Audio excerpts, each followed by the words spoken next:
Ladies and gentlemen, our program will begin very soon. For our delegates on the outside, we'd like to invite you to make your way into the main ballroom. And everyone, do ensure that you have your mobile devices switched to the silent mode. Thank you.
Ladies and gentlemen, the President of the Republic of Singapore will be arriving in this room any moment now.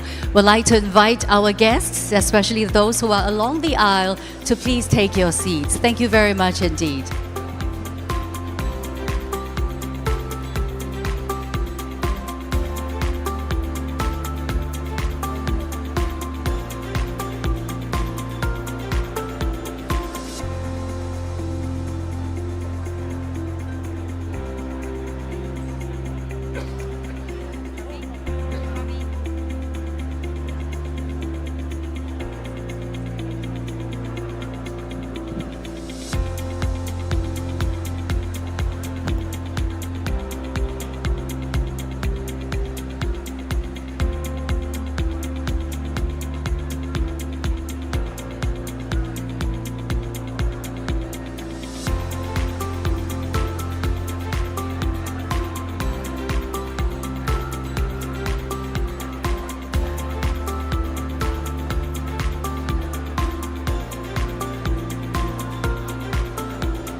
Distinguished guests, ladies and gentlemen, please join me in welcoming our guest of honor, President of the Republic of Singapore, Mr. Tharman Shanmugaratnam.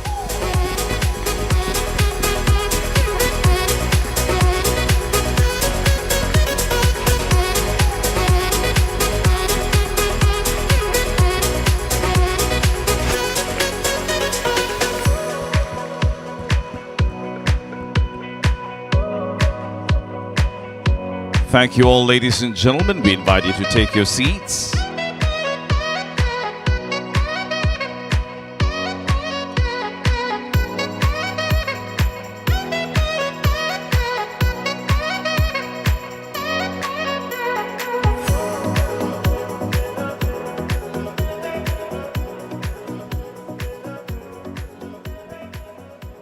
A very good morning, Your Excellency, distinguished guests, ladies and gentlemen. Welcome to the International Conference on Cohesive Societies 2025. I am Ravi. And my name is Diana, sir. And together, we will be your MC for the next 3 days. Now, many of you have traveled from different countries coming right here to our little island in Singapore. We're proud to have you with us. And let's start the conference by welcoming each other with a big round of applause. Welcome to Singapore. Great to have you here with us. Now at ICCS 2025, we have an extensive and an exciting program in store for you this year. Now, the conference theme, ladies and gentlemen, is Cohesive Societies, Resilient Futures. From now till Thursday, we will delve into 3 thematic pillars: unpacking multiculturalism, navigating uncertainty, and forging societal resilience. Now, we'll be doing this through plenaries, breakout sessions, and skills workshops. This to equip our conference delegates with actionable knowledge and insights. Indeed, but now to kickstart the conference, we are pleased to present to you a special performance by the Open Score Project. They were founded in 2018 by Gildan Chu, as well as a group of musicians who champion traditional arts. And today, ladies and gentlemen, our young musicians behind us are performing an original piece called Palindrome. So, ladies and gentlemen, we present to you the Open Score Project.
The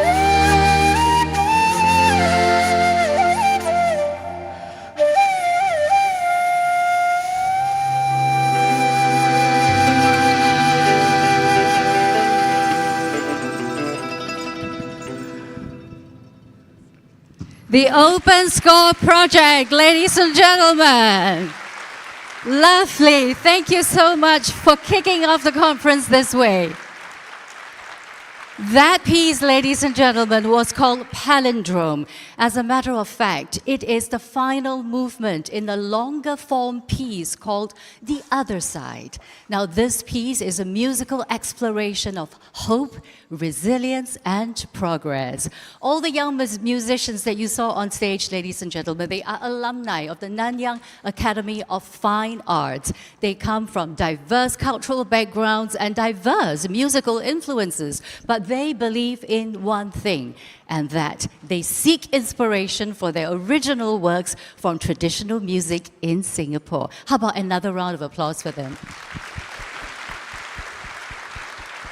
That was delightful. Indeed, it was so good. The Open Score Project, proudly Singaporean. Now, you touched about progress, Diana. And in light of that, ladies and gentlemen, I'd like to mention that the ICCS, you may like to know, was first held in 2019. Now, since then, it has led conversations in interfaith and multicultural dialogue, demonstrating that unity and harmony can flourish even in a divided world. More than 2,200 participants from over 52 countries have attended ICCS since its inception in 2019. Back in 2022, some of us here might have been in this ballroom where Diana and I were here as well hosting this show. And some of you out there were joining us virtually as well. Today, you may like to know we're gathered back here in full force this year at 2025, ICCS 2025. We have more than 1,100 delegates from more than 50 countries. And this year, we are proud to have over 200 young leaders.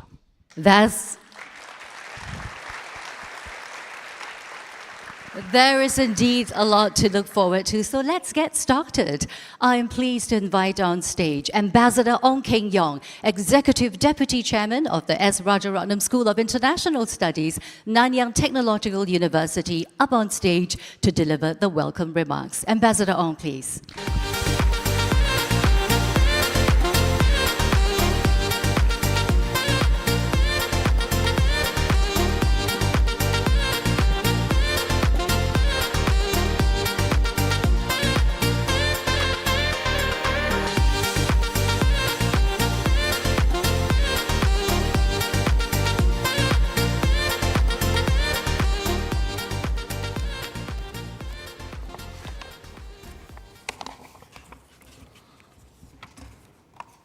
Good morning, everyone.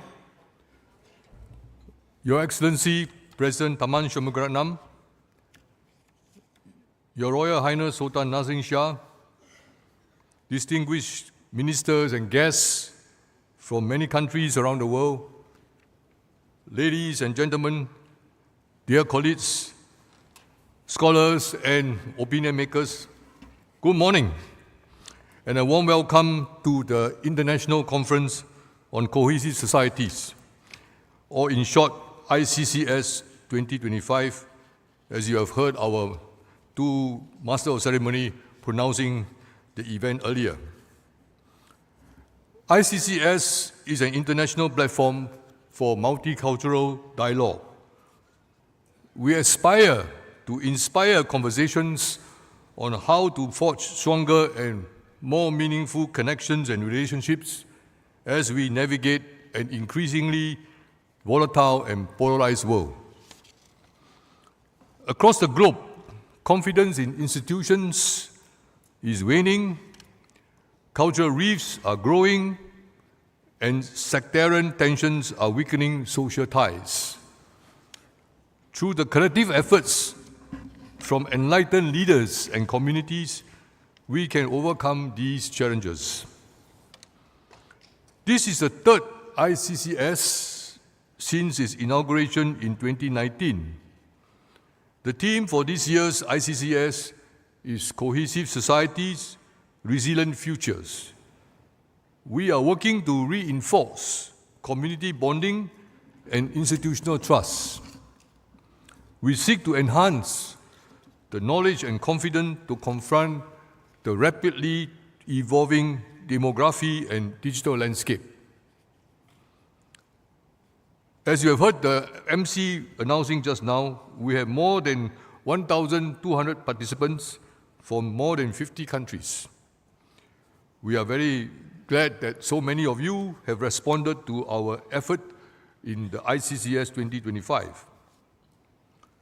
Over the next 3 days, ICCS participants will exchange views with policymakers, academics and leaders from civic and religious organizations. Through these plenary breakout discussions and workshops, participants will share and learn the best practices on how to strengthen mutual understanding and respect. It is our goal that a diverse mix of participants and their invaluable contributions to the conversation will not only enhance mutual understanding, but also catalyze creative ideas and action plans to tackling our challenges. Thank you for joining us at ICCS 2025. It is a privilege to have all of you here, and I hope you will find this ICCS program inspiring and insightful. Good morning. Thank you, Ambassador Ong, sir.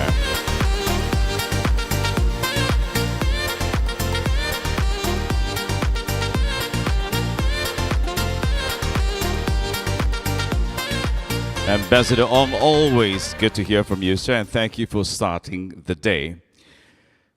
Ladies and gentlemen, again, we are truly privileged to have our guest of honor, President of the Republic of Singapore, Mr. Tharman Shanmugaratnam, with us this morning. We'd now like to invite him up on stage for his opening address. Your Excellency, please.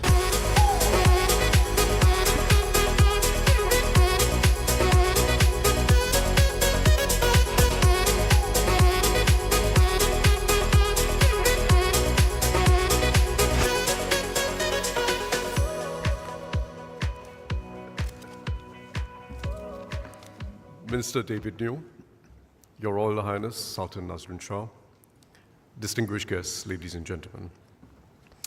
Let me start with a basic proposition. For a multicultural society to remain cohesive in today's world, it requires more than the coexistence of different races, religions, and cultures. It requires more than tolerance or a live and let live attitude of mind, or even the celebration of diversity, the fact of diversity within one nation. It requires more than that. Cohesive societies can only be sustained, and their diversity remain a strength if people have shared hopes and a shared purpose and sense of shared endeavor. If their lives are interwoven, starting from kids growing up together. If they develop respect for each other, not merely the respect for differences, but respect for the contributions that they each bring to the table. In other words, if there's respect for the dignity of every individual and every group. History has shown us that these attributes do not come by chance. And where they have arrived, they can also fade. We have to develop these attributes through the active weaving of multiculturalism. Active weaving by government, civil society, educationists, religious and community leaders, and of course, parents and citizens at large. As we look around the world, we see multiculturalism in retreat and social cohesion weakening in too many societies. The Edelman Trust Barometer is one indication of this. It's a very large-scale global survey done each year. And it found that more than half of all respondents globally felt that their societies were now more divided than at any time in living memory. More than half now felt they lived in more divided societies than they could ever remember. And only 20% of respondents said they would live near someone who had different views from them. So just think about that. Just think about that. These facts reflect a mix of factors besides a waning enthusiasm for multiculturalism. They also reflect political polarization, which is advancing on the world with the weakening of the moderate middle ground and the rise of the extremes, particularly the rise of parties of the radical right, parties which preach overtly or sometimes subtly exclusion of other cultures, other races, other nationalities. There's also, particularly in the last decade, been a startling new phenomenon, particularly in the advanced democracies, and that is the widening social and political divide between the better educated and the less, in particular between those with a college education and those without. And that corresponds to a widening political divide between those who live in the countryside and those who live in the cities. Each of these emerging divisions are feeding on the other. The waning enthusiasm for multiculturalism, political polarization, the widening divides between the more and the less educated, between those who live in the countryside and the cities. They're feeding into each other, which makes this a complex and increasingly nasty problem in too many societies. What is most worrying is the way in which culture and identity is being injected into economic debates, economic contention. Identity and even exclusionary views, you could call them reactionary views, have always been lurking below the surface. But economic insecurity, or at least the perception that I am losing and someone else is winning, converts identity and culture into a more virulent, a more divisive political weapon. The data tells us what is happening. One study done by a polling firm, Focal Data, of 8 countries across the Atlantic, US plus Britain plus 6 European countries, found that the best predictor of whether someone was likely to vote for a right-wing nationalist party, a far-right party, was the belief that minorities have better access to job opportunities than white people. That was the single best predictor, more than immigration, more than other conventional sources of tension between social classes. Whether minorities have better job opportunities than white people. That belief was the single most important predictor of whether someone was likely to vote for the extreme right. So you can see how culture and identity are adding virulence to what have always been economic debates and sources of contention. They add virulence to the feeling that the system is not fair. Someone else is winning and I'm losing. Even in the US, despite it being the most successful by far of the advanced economies, seeing steady growth of median incomes,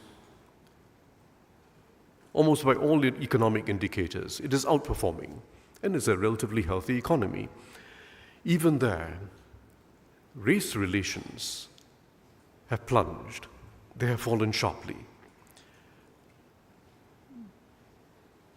More than half of all Americans believe that relations between blacks and whites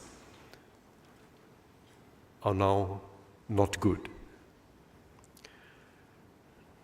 In the developing world too, culture and religion has now become a more divisive force, or has a more overt presence in politics and the media.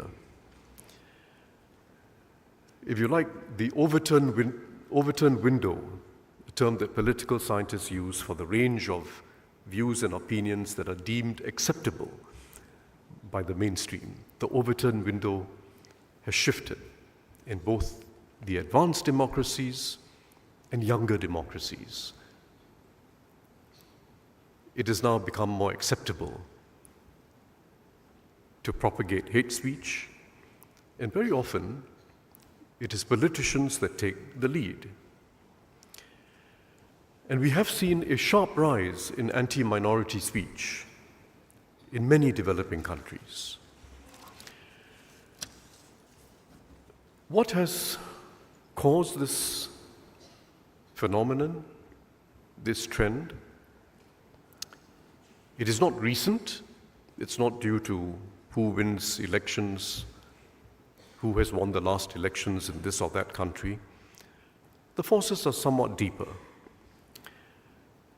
I will mention just a few. First, the failure to control immigration, and particularly to integrate immigrants. And this has been most pronounced, a problem most pronounced in Europe, where you have large and sudden waves of immigration and you fail to integrate people in terms of where they live, whether they live in mixed towns or they live in concentrated suburbs or even towns with a very heavy concentration of immigrants, makes a difference. Whether they're integrated into the workforce and seen to be contributing actively to society makes a difference. Failure to integrate immigrants leads to both under-assimilated immigrants themselves and the white working class within these societies to lose faith in the system. So that's one factor. A second factor has been the polarizing effects of a fragmented media landscape and the rise of the social media. And I want to say immediately that there is a good argument for the social media. It empowers many more voices, around the world. It leads to free access to information, and it has a democratizing effect in many societies. But we can't run away from the fact that much of the social media is now shaped by algorithms run by large tech companies that themselves have a polarizing effect. We no longer live in a world where, even with differences of views, we have a shared reality, a shared framework of facts upon which we base our views. We no longer live in that world. Because increasingly, a fragmented media space and social media algorithms, in other words, a more divided media, is leading to a more divided public and more divisive politics. It is polarizing the political landscape. Studies have shown that regular exposure, if I have regular exposure to a feed of news and stories that accords with my ideological preferences, accords with my own views, it is not only meeting my preferences, it strengthens my preferences. It makes me more partisan, and it polarizes. In other words, it's not just like other consumer goods where you're meeting people's preferences. Fine, people have different preferences. Here it is shaping and accentuating partisanship, and it is a polarizing force. And the advertising-based social media business model, which is dominant, also has an incentive to maximize attention. And it is well known that to maximize attention, you propagate negative messages. This too is well known. And this too is polarizing. And as if all this is not enough, wait for what is coming. Rapid advances in AI are about to set into motion further changes. AI-driven search interfaces and chatbots may very well create a flood of synthetic media of dubious provenance. It's not yet prevalent, but it's coming. So that's the second factor, and I'll come back to that briefly later. We have to recognize that a fragmented media's landscape and the rise of the social media, with all its pluses, has negatives which are now cascading through our whole political landscape around the world.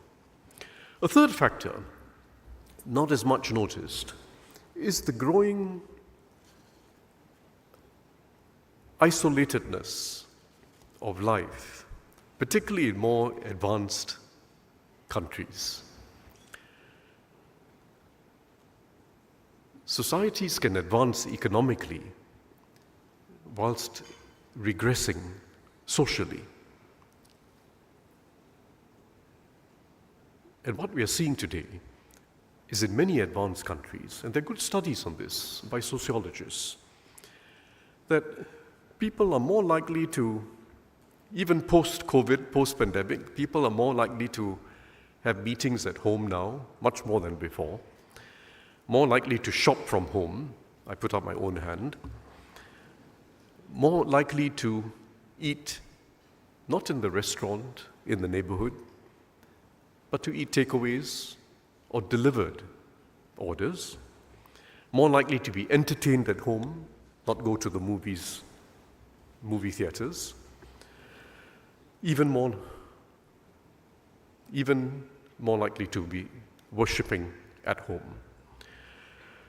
Even the architecture of homes and the architects describe this, is changing. Apartments are now being configured so that every room has maximum screen opportunities. In other words, you're not even meeting in the living room or the family room. Every room has its own screen exposure. And apartments are now being designed that way. Young people are no longer going out as much, no longer hanging out with their friends, let alone going out for dates. So people are living lives more on their own. And the weakening of interactions that this all means, the weakening of interactions with people who live around you, people in the same town, which used to be very regular interactions in most societies. People went out. They met each other not just at work, but they went out to the bar, to the restaurant, to the movie theaters, or just hanging around in a public space. The weakening of those interactions has consequences because it was those interactions that enable people to understand differences and to accept people who disagreed with them. And this too is contributing to the loss of social cohesion. How do we respond? How do we restore trust in each other, trust in the system? How do we build shared hopes and shared purpose?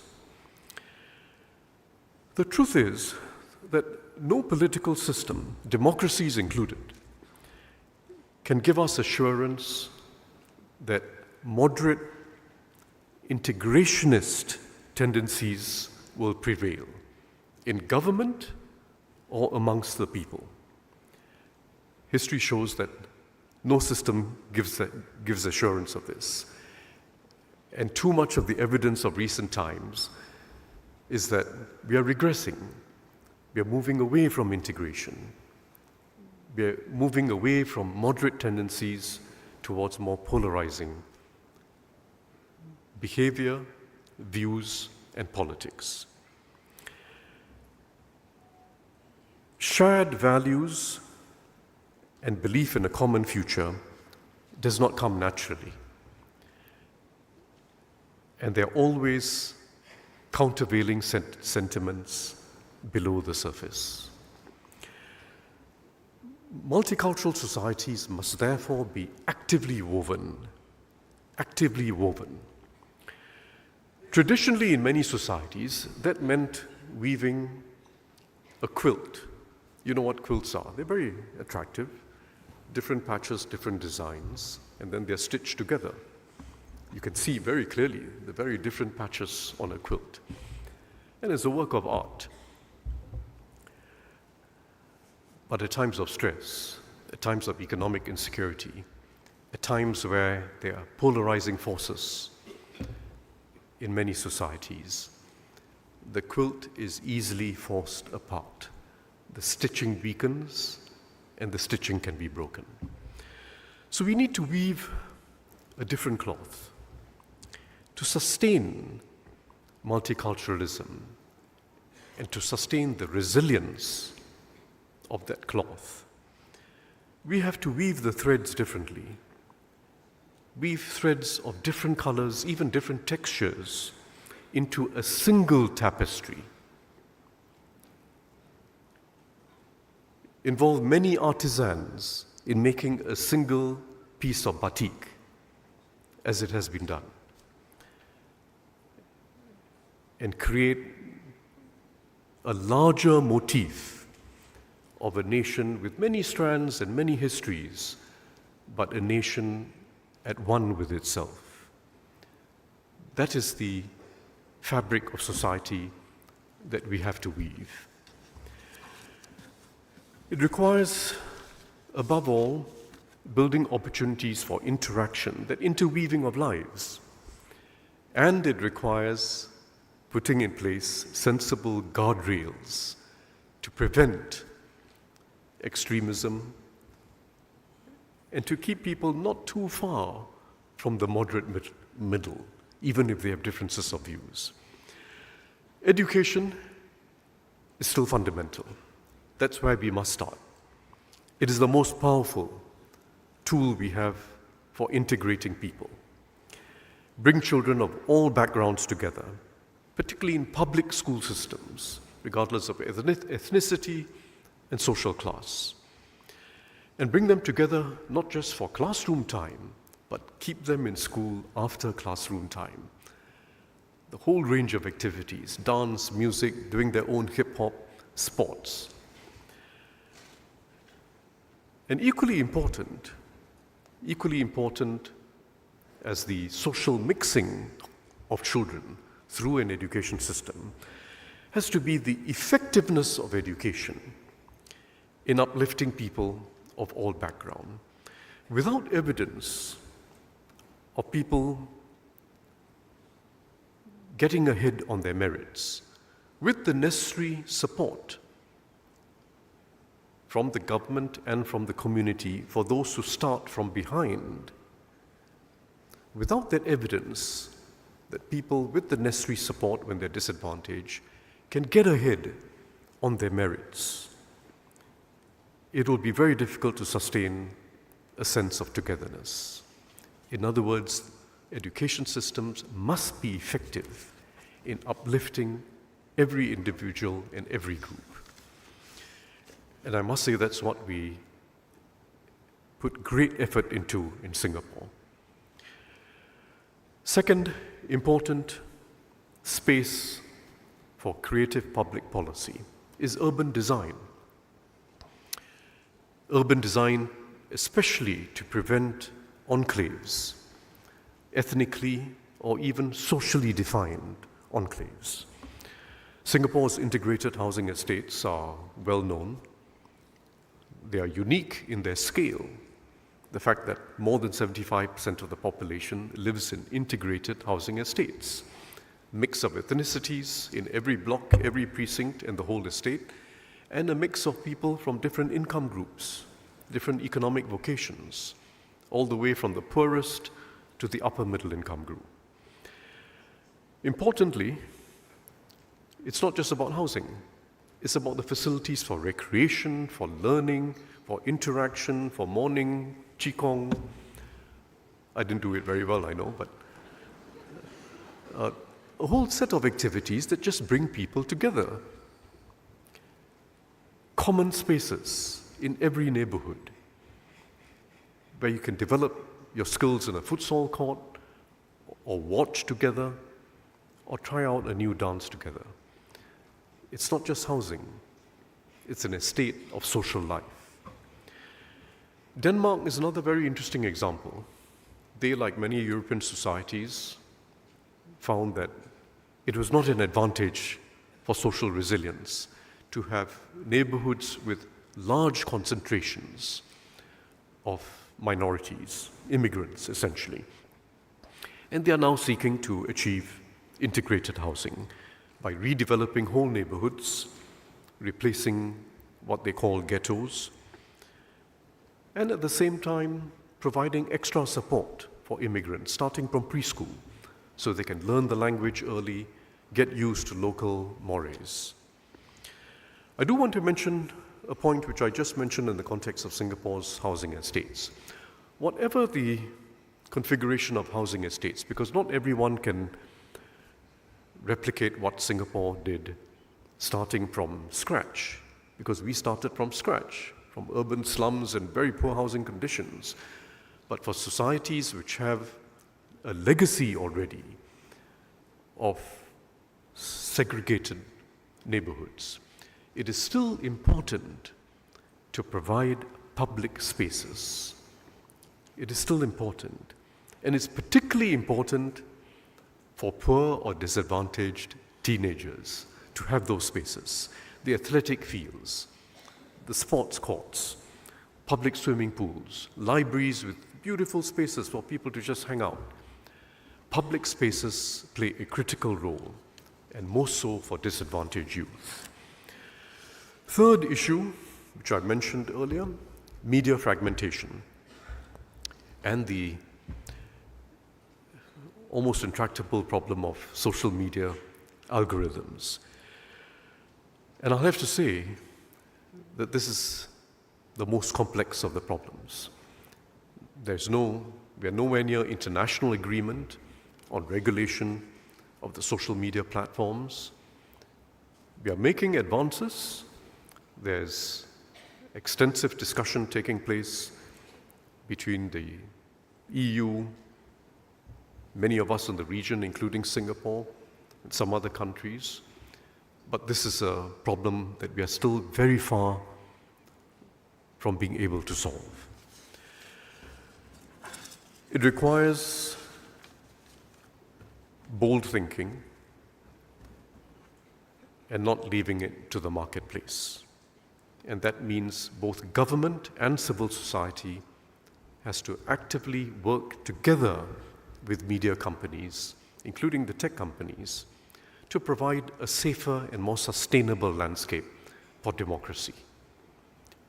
It is not today sustainable.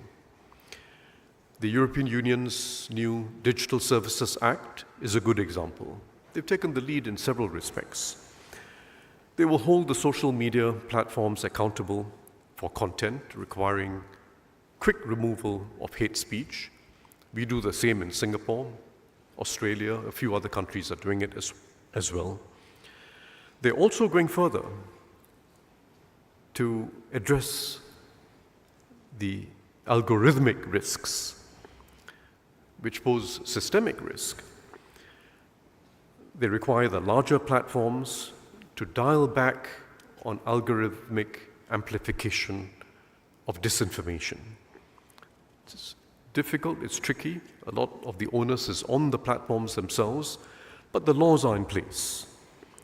The laws are in place to mitigate systemic risk. It's a start. And some may say this is over-regulation and so on. It is more regulation than we are used to, but far better to have a regulated media landscape and have some sacrifice to the freedom of the market than to have a society gradually unravel. There'll be no easy step off from this race between the leading tech companies and the platforms that they run. They have an incentive. They have an incentive for algorithms to keep people within their own platforms. And as I mentioned, they have the incentive to maximize attention through negative news. So this is an algorithmic treadmill, and there's no easy stepping off. It can only be addressed through regulation set by the public sector, but with significant civil society involvement. And in fact, in the case of the European Union's Digital Services Act, civil society was very actively involved in working with public sector officials in formulating the plans and with extensive interaction with the private companies themselves. The established news media will also have to respond to the challenge. If established news brands can show that they have a brand of journalism that's built on accuracy, fairness, and transparency, if they can show that they're reporting the world as it is and separating news from opinion, and if they can show that when they publish opinion, they're providing different perspectives for people to appreciate without it becoming a shouting match, that will restore trust and the value of their brands. I don't hold out the Singapore media to be a model for the world, but I must say that we have fortunately been able to retain our mainstream media as by far the largest source of news for citizens, by the choice of citizens, because they have access to a plethora of alternatives, but they still rely on the mainstream media as their major source of news. And that must be maintained. people must have that shared reality and that common framework of facts. And if there are social media platforms that abide by the same norms, and some of them do, in fact, that too will be providing a service. That too will be providing a service that helps us maintain a society that is together. Fourth, we have to develop a culture of respect and solidarity that comes from actions in everyday life. There are many examples, but it requires everyone to pitch in. It's not just a job for governments, politicians and governments. It requires civil society, educators, as I mentioned earlier, the religious and community leaders, and individuals too have agency. Everyday deeds and actions matter because when they're done frequently enough and people can see that they are done, they cascade. And when they cascade, they create norms, they create a culture. Here in our region, we have examples. Sultan Nasruddin Shah spoke powerfully about the role we all play in building that interfaith solidarity on the ground. I believe this was about a year ago at the opening of the third session of the Perak State Legislative Assembly. And Sultan Nasruddin Shah commended the spontaneous actions. He gave an example. He commended the spontaneous actions of the leaders of the Al-Falah Mosque in Subang Jaya and the Sri Maha Kaliamman Temple, who together came to the aid of the victims of a gas pipeline fire in Putra Heights. You might have read about that major incident, lots of victims. And they came together to support the victims, both places of worship providing shelter and support for them, and the temple, in fact, opening its grounds for the Muslims to pray. Indonesia's cross-cultural religious literacy program, run by Le Mena Institute, is training 9,000 teachers to help children learn about the country's diverse faiths, dispel old stereotypes, and in a quiet and patient way, instill respect for each other. I'm pleased that Le Mena is with us at this conference, and they will be sharing their experience. In a world of conflict and ethnic suppression, in a world that is bleak as it is, there are still signs of common humanity. Besides Muslims, a growing number of Jews and other non-Muslims in the US, in Europe, and elsewhere are calling for an end to the killing and destruction in Gaza and for a path to statehood for the Palestinians and for a solution that assures both Israel and Palestine of safety. Rabbis and imams and their followers have joined hands to convene prayers and dialogues for peace. And faith in diversity, despite all the attacks on it, still remains alive in most societies. Even in the US, despite all the noisy divisions, a poll last year by Marist, a very reputable polling agency, a Marist poll, found that over 80% of Americans felt that a diversity of races, ethnicities, and religions made their country stronger. But let me come back down to respect. A community of respect is what we must aim to build in each of our societies. It goes to the heart of social cohesion and goes to the heart of multiculturalism. It is a source of unity, that is obvious, but it's more than a source of unity. It is also a source of mutual upliftment. We uplift people not just by putting more financial resources in play, and not just by opening up more opportunities. Those are both important. We have to be willing to allocate resources to help those who have less, those who are disadvantaged, and we've got to be able to open up opportunities for all. We need both, but we also need something more.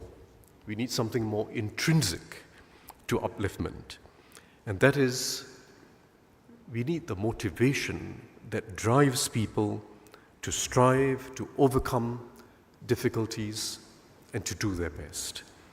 And the respect we lend each other is the most powerful source of motivation.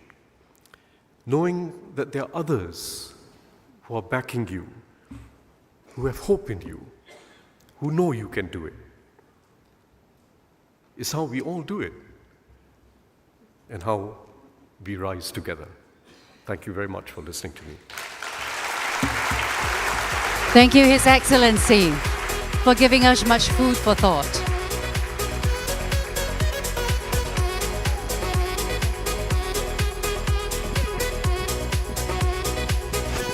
Ladies and gentlemen, President Tharman Shanmugaratnam will now take his leave. Please remain seated and join me to give him a warm round of applause to thank him for joining us today at ICCS 2025.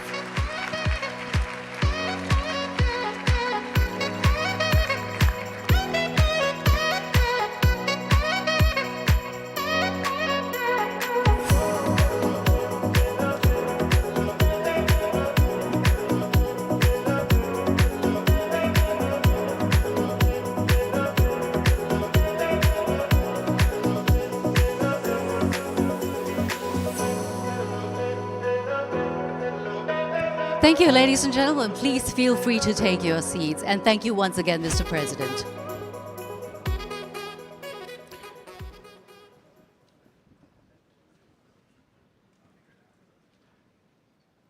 It's truly been a pleasure having President of Singapore, Mr. Tharman Shanmugaratnam, with us. Thank you, sir, as he takes his leave. Ladies and gentlemen, we invite you to take your seats. Thank you.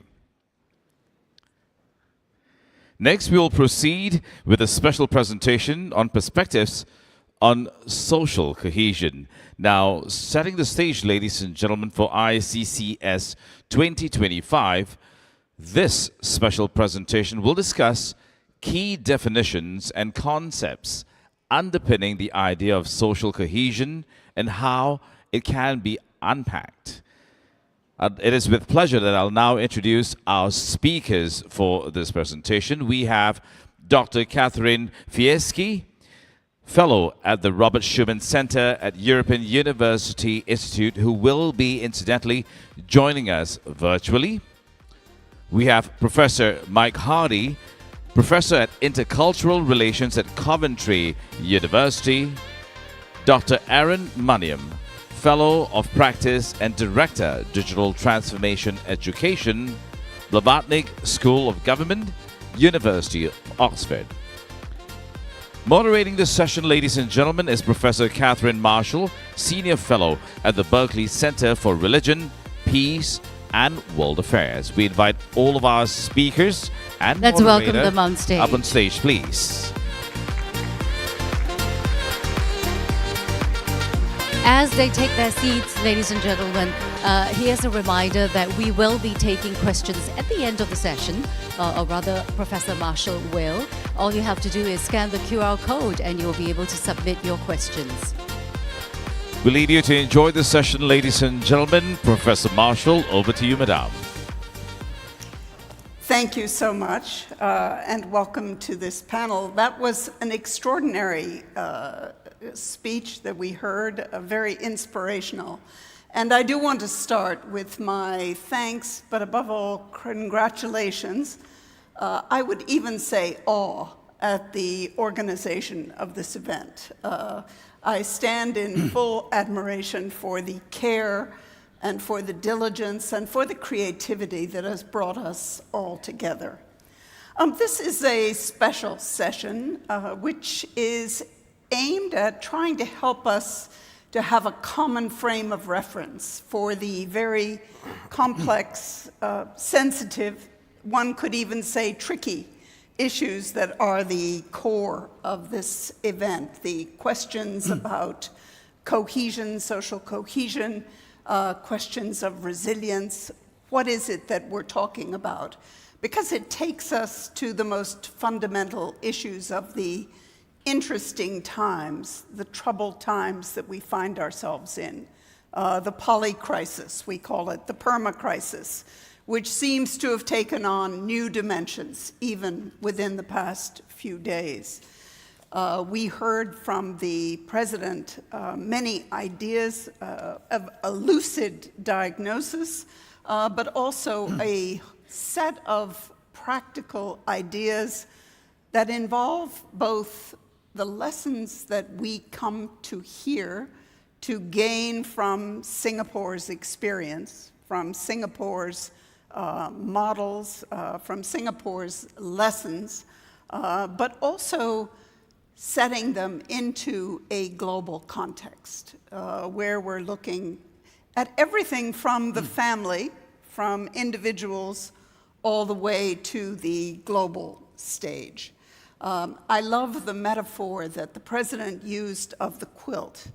The beauty of a quilt as an art form, as a tradition, one that has the potential to bring together very different elements in different ways, and which has its own fragility, given the way that it is stitched together. So I think that that is a metaphor that we can use as we look to these somewhat abstract concepts of cohesion, social cohesion, multiculturalism, diversity, and above all, resilience, and the idea of building harmony.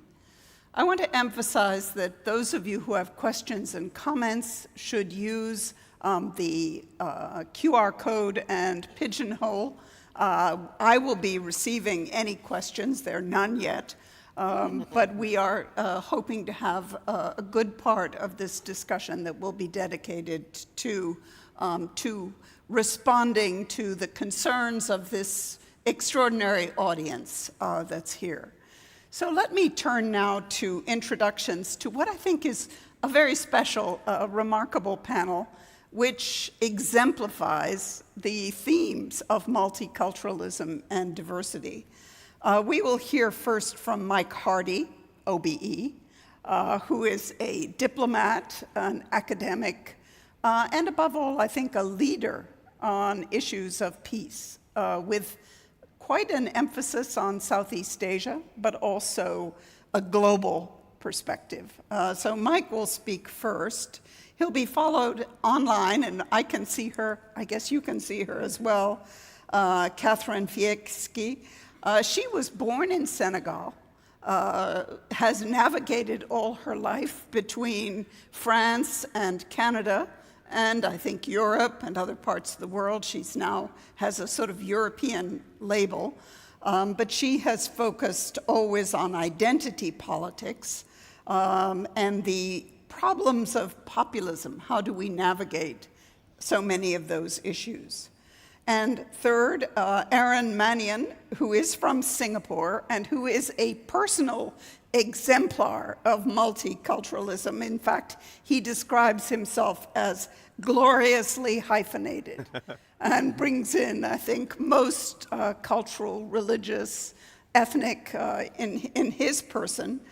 He is going to help us to understand what are the issues and the challenges, and I think challenge us also to think about how each one of us, from where we're sitting, can help to address those. So I think as we think about this, as you listen to each of these presentations and formulate your own comments and questions, remember that we're talking about everything from the individual, and the president focused the personal, almost the isolated individualism, through the family, the community, the nation, Singapore, the global. I personally am very focused on the G20, bringing the religious wisdom and ideas into the global, but the United Nations, ASEAN, so many other dimensions of how do we address these issues. But first, I think, to Mike Hardy, let's start with how do we understand what's happening and how do we think about what we do about it? Catherine, I'm going to stand up if I may.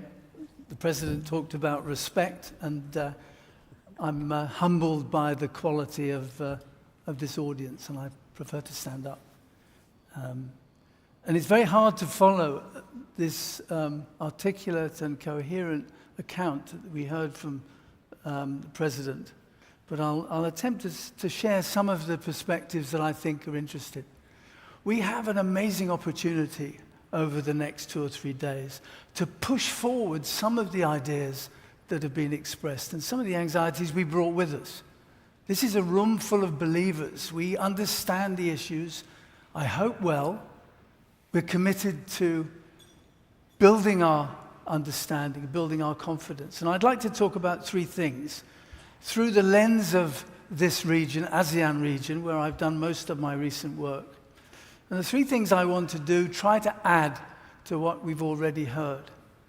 First, I want to talk about the pace of change, not just change that the President described, but the acceleration that we're confronting and the impact that that has on the task at hand.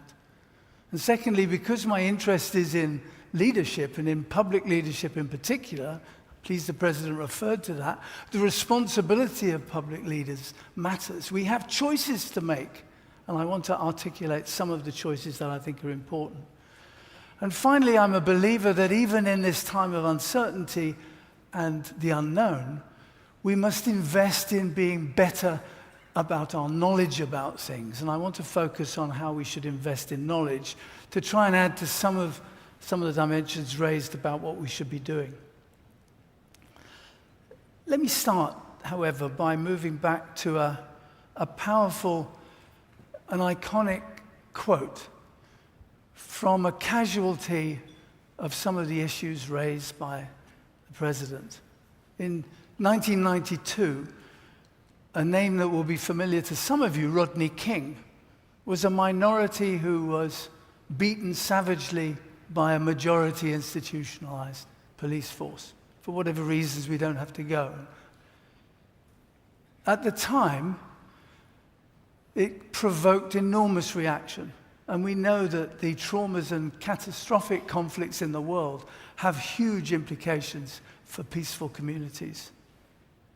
After the acquittal of the policeman that had beaten him, a year later, Rodney King was heard to say, a passion plea for us to think more carefully about the issues that had been going on in that context. Please, we can get along here, he said. We can all get along, and I mean, we're all stuck here for a while. Let's try and work it out. Very powerful call about place and about this inevitability of coexistence. And I was impressed by the President saying, you know, this is more than coexistence, it's more than tolerance, it's more than the celebration of diversity. In ASEAN particularly, we have great examples of the issues in context, the realities, the pace of change, driven by historical, political, economic, cultural issues. Southeast Asia is described and behaved by its very diverse yet strong traditions, ethnicities, and socio-economic conditions. And I know Catherine well enough, Catherine Zoom, we'll call you. It's going to talk a lot about disparity. But that's the key summary word for ASEAN. Disparity, whether it's between or within nation states, extreme differences in growth rates, extreme issues of difference between urban and rural divergences, between income inequalities, all fueling tension, particularly for those who feel excluded and left behind. Other distinctive changes at pace include aging populations, generational divides, complex ethnic combinations, and bringing both the riches of diversity with potential social fragmentation. So uneven, discriminatory impacts from public policy are changing the sense of belonging for many in our nation states. The region is struggling with governance issues, very limited public trust, and polarizing, as we've heard, of political views in both democratic and more authoritarian states. And elsewhere, the region is not immune either to the accelerated pace of social media and digital communication, hate speeches, and the rhetorics of nationalism. We then have the climate to worry about. The number of people on the move will grow exponentially, and the number of new arrivals and new accommodations will just increase. So addressing these issues requires a comprehensive strategy, as we've heard, promoting inclusivity, respect, and a shared sense of purpose, as the President outlined. We can't change the world we're in, but maybe, and it's my interest in leadership, we can change our approach to these contextual relations. So what choices are we faced? We face the choice how to take control of where we are. The choice between fragmentation and solidarity. That's a choice that we can take together. The public sector leaders and civil society working, as we know, is important with the private sector. There's a difference in my work between the promise of social cohesion and the promises of social cohesion. And we need to think about the difference as we move forward over the next couple of days. A difference between looking forwards and looking at, each against the backcloth of a fast-changing context. The promise concerns potentials. If we get it right, the aspirations, the destinations are more likely to happen. This is what I call in my work as a movement, a direction of travel. Adaptive and agile public leaders are more likely to take us there. As opposed to the promises refer to the assumed benefits and success of and for cohesive societies, a better place in a moment of time. So conceptually, this helps us recognize that social cohesion is rarely a destination at which we arrive. More likely, given the current context and the pace of change, it's an assessment of how far and how fast we're making progress towards this better place. The difference between a movement and a moment in time is critical for public leadership choices. And let me conclude from looking at refreshing our thinking about promoting social cohesion. From my current work, it's very clear, and from a lot of the work that all you are doing, I know, it's important to distinguish between the social relationships that are important, the horizontal relationships between and within communities, measuring the degree to which values and interests are shared and support a sense of belonging. Interestingly, given the Southeast Asia context, we might look also to refresh our approach to shared values, so often dominant in the literature, to work not just on sharing, but on creating values together, shifting from this moment in time to the movement to which I referred. The evidence and feelings around nation building, Indonesia and Malaysia came to mind, saw the introduction and focus on newly independent states facilitating the development of new priorities for its complex and diverse population. And this may be very different from the more firmly and historically established value sets elsewhere in the world. Secondly, there's a structural vertical relationship between public leaders and institutions and the people in their communities, reflecting the impact of unfairness or inequalities, of system discriminations or exclusions. And we can further refresh our thinking about the real significance of people feeling valued and being engaged. Finally, my final comment really, public choice means leaders must, in my view, invest in knowledge. And I want you also, I'd ask you to reflect on this over the next couple of days of conversation. Uncertainty and the unknown need not be as constraining as we think it is. A focus on knowledge about roles, about contributions and purpose is really, really significant. And there are 4 knowledge domains in my thinking. Why we need to invest in knowing more. This is where the academy, I think, can contribute powerfully to that other nexus of leadership. Firstly, what do we need to know? We need to know about what the challenge really is. Not assume that we know the difficulties and the obstacles that we face. We can become stronger and more influential in uncertainty by investing not in anticipating all eventualities, but be clear about the challenges that we face. Secondly, we need to invest in knowledge about what's possible rather than what's desirable. We need to invest in the possibilities because that helps define the direction of travel rather than an overemphasis on the destination. And thirdly, we have to strongly acknowledge that it's important to invest in knowing who should be on our team, who should we include in the journey, in the development, in the design, who should be consulted. We can't do it on our own. And finally, public leaders, I think, should be very clear and invest in knowledge about their competence, what they can do well and what they do less well.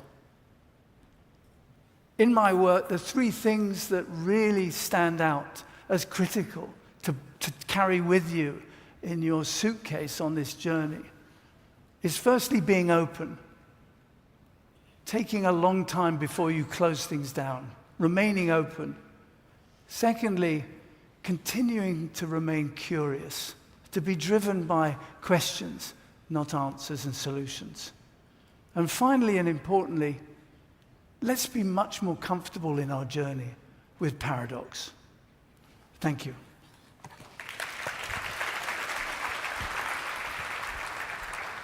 Thank you very much, Mike. You've given us, I think, the challenge of going towards a movement and several challenges, particularly on how to approach this, including with our minds, with knowledge. So let's turn now to Catherine, who's speaking to us through the airwaves, we hope with a stable internet. So over to you. Thank you very much. Thank you very, very much for including me. It's a real delight to participate, if only virtually. It's also really very bizarre to see myself so huge on that screen, on my tiny screen, I must admit. Catherine, you very kindly introduced me and referred to the fact that I was a sort of slightly living embodiment of the hesitation of belonging also to different nations, North American, African, European. And I suppose that one of the ways that I want to start this conversation is to say that as a product of this sort of travel and of my family, I grew up with 2 completely contrasting and often conceived of as opposite models of how one manages diversity and turns it into one's advantage. I grew up on the one hand with a French model, which is thought of as integrationist and has been in the past assimilationist in its and its format to create nationhood. But I'm also Canadian, and so I've also grown up with an allegiance to multiculturalism, to a very different conception of how one achieves nationhood. Indeed, a very different kind of nationhood through the kinds of incentives that multiculturalism creates. Both of these models, I think, are often reduced to caricature. The harshness of something like the French model, I think, is overemphasized when in fact there's a very heavy dose of romanticism in the French model and in the conception of the nation. And the Canadian model is often thought of as very feel good, when in fact anyone who knows the history of Canada and the 20th century history of Canada around the emergence of multiculturalism knows that it was in many respects a genius stroke of realpolitik by Pierre Trudeau in order to manage the Québécois difference. Despite these caricatures, these models do exist. But what I do see in Europe, in the US, even in Canada today, is that it is more and more difficult to thrive on diversity, to manage diversity, no matter what the model that is at play. In the UK, we've seen not just a fragmented nation, but also a highly polarized nation, both leading up to the Brexit referendum and in the aftermath of the Brexit referendum. In Poland, too, in Europe, we see a highly polarized nation. In Germany, we see more fragmentation, as well as, for example, in the Netherlands. But what we do see everywhere is something that your president has quite rightly referred to, and that is the growth of populism and of the far right, the radical right, everywhere. And so when we talk about fragmentation and polarization, I want to say that I think that fragmentation clearly, by definition, makes cohesion more difficult. I think it makes the work of policymakers much more difficult. It raises, in a sense, the complexity stakes. And by raising the complexity stakes, by testing the mechanisms of not just representative democracy, but in many of the advanced democracies, sophisticated welfare states, sophisticated mechanism for redistribution. Fragmentation tests the limits, I think, of these models. And by creating frustration, by creating resentment, I think this is manipulated also by populist parties.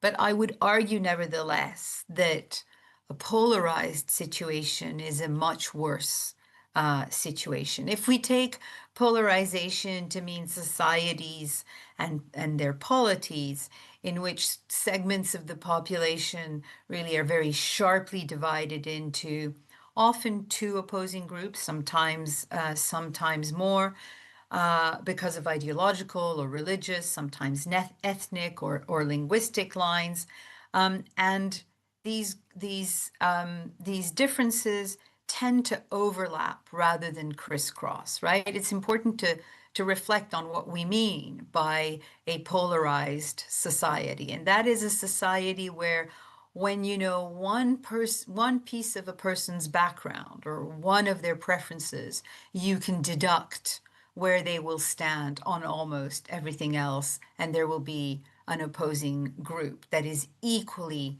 coherent, equally cohesive in its rejection and of the other and in its sense of we-ness. And I think that, this is what is feeding much more directly the growth of the radical right. This is what is feeding much more directly the low trust, both in those who are in other groups, but also the low trust in our leaders to manage this situation. This is a situation where, in fact, our political opponents are turned into our enemies. And I think we know, research shows that voters in polarized societies are much more willing to sacrifice democratic principles and norms in order to protect their own interest. Once the other side is deemed to be an enemy, you will go to great destructive lengths to protect your own acquis, your own group interests from them. Populism in advanced democracy thrives on this us-them dynamics. It thrives on polarization, and indeed, it generates polarization. And as the president rightly pointed out, the far right in its growth creates this hugely problematic situation. It creates mistrust, but I would argue also in passing that it creates revolt. Multiculturalism was created and devised to manage these divisions in ways that would create cross-cutting incentives to collaborate across existing groups, across existing differences. It built on a foundational set of insights, the first of which probably, if we leave Aristotle out of it, was James Madison's Federalist 10 paper, who pointed out that, the greater the variety of interests and groups and the more overlapping connections there were, the further away the risk of tyranny. And since him, political scientists have expended an incredible amount of energy showing that actually fragmentation can be difficult, differences can be difficult, but actually people who are pulled among conflicting forces will be forced to collaborate, forced to negotiate. This is what the institutions of multiculturalism create. They create these incentives to collaborate and negotiate across groups. And so I would argue that despite the exaggerated reports of multiculturalism's death or multiculturalism's waning, even though these problems are of polarization and of populism and radical right can be seen across our democracies and our advanced democracies, where multiculturalism is still espoused, it is still delivering better than other models. I want to conclude, though, on three fundamental challenges that faces even the best organized multiculturalist societies, and I would put Singapore and I would put Canada in this basket. The first is a terrible paradox, since Mike used the word first, and that is that by creating forces that pull us toward the center rather than the extremes, we know that actually those centrist politics often become technocratic, they often become managerial, they hold less attraction because less excitement for voters. And so paradoxically, the technocracy and the managerial nous can often breed disinterest, apathy, and then frustration. So it's a terrible paradox, but we must acknowledge it. Sometimes more politics is a guarantee of more involvement, more engagement, and therefore more cohesion and more belonging. The second point and the second challenge is that has already been raised is the work of social media, which is definitely a plus, as the president quite pointed out quite rightly, but it is also a challenge with its rabbit holes and echo chambers, its capacities to make us feel both connected and yet terribly isolated within smaller and smaller groups that are closer and closer to our opinions, thus reinforcing them. But the final challenge, and I think that this is the one that we must really face head on, is that of inequality. And it's inequality of all kinds. It's inequality of access, it's inequality of education, it's inequality of representation that breeds frustration, but it's also a very basic kind of income inequality, wealth inequality. And I predict the next political time bomb in advanced democracies in Europe and in the United States and in Canada, access to housing, which is fomenting great resentment. I think that by creating persistent and visible disparities, inequality is going to be the biggest challenge that is going to cut across our multicultural institutions. And I would conclude on this sad fact, which is that what I notice is that the feeling of being left behind is in fact starting to become the only one that people start to share across our nations. And that is a very dangerous resentment, a very dangerous feeling, this feeling left behind to share. It's very dangerous for our democracies. Thank you. Excellent.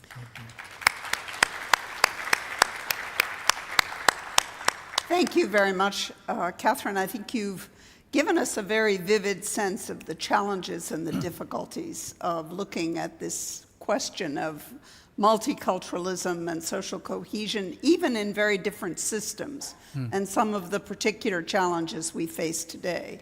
And your challenges are very telling. I think the one that I also lose sleep over very often is this challenge of inequality, both in reality but also in the way that it moves and changes people. I'm acutely conscious that we have not very much time and we have already a number of questions, so just want to let you keep that in mind as I turn to our exemplar of hyphenation, Aaron. Thank you, Catherine. I'll stand up as well for this.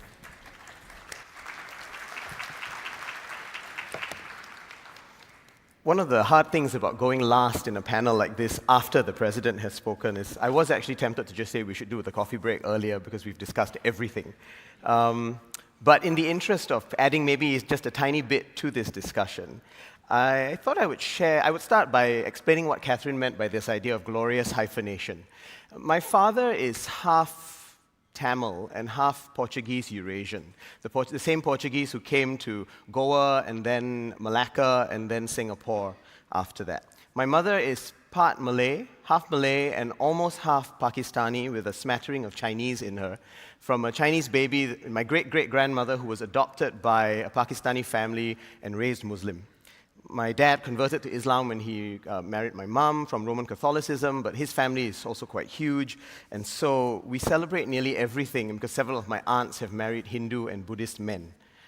And I share this because, on the one hand, this can be terribly confusing, but what I love about that experience is that I think it's reminded me about the fact that social diversity, social pluralism, social cohesion cannot start if we don't have a sense of our individual diversity and cohesion and pluralism.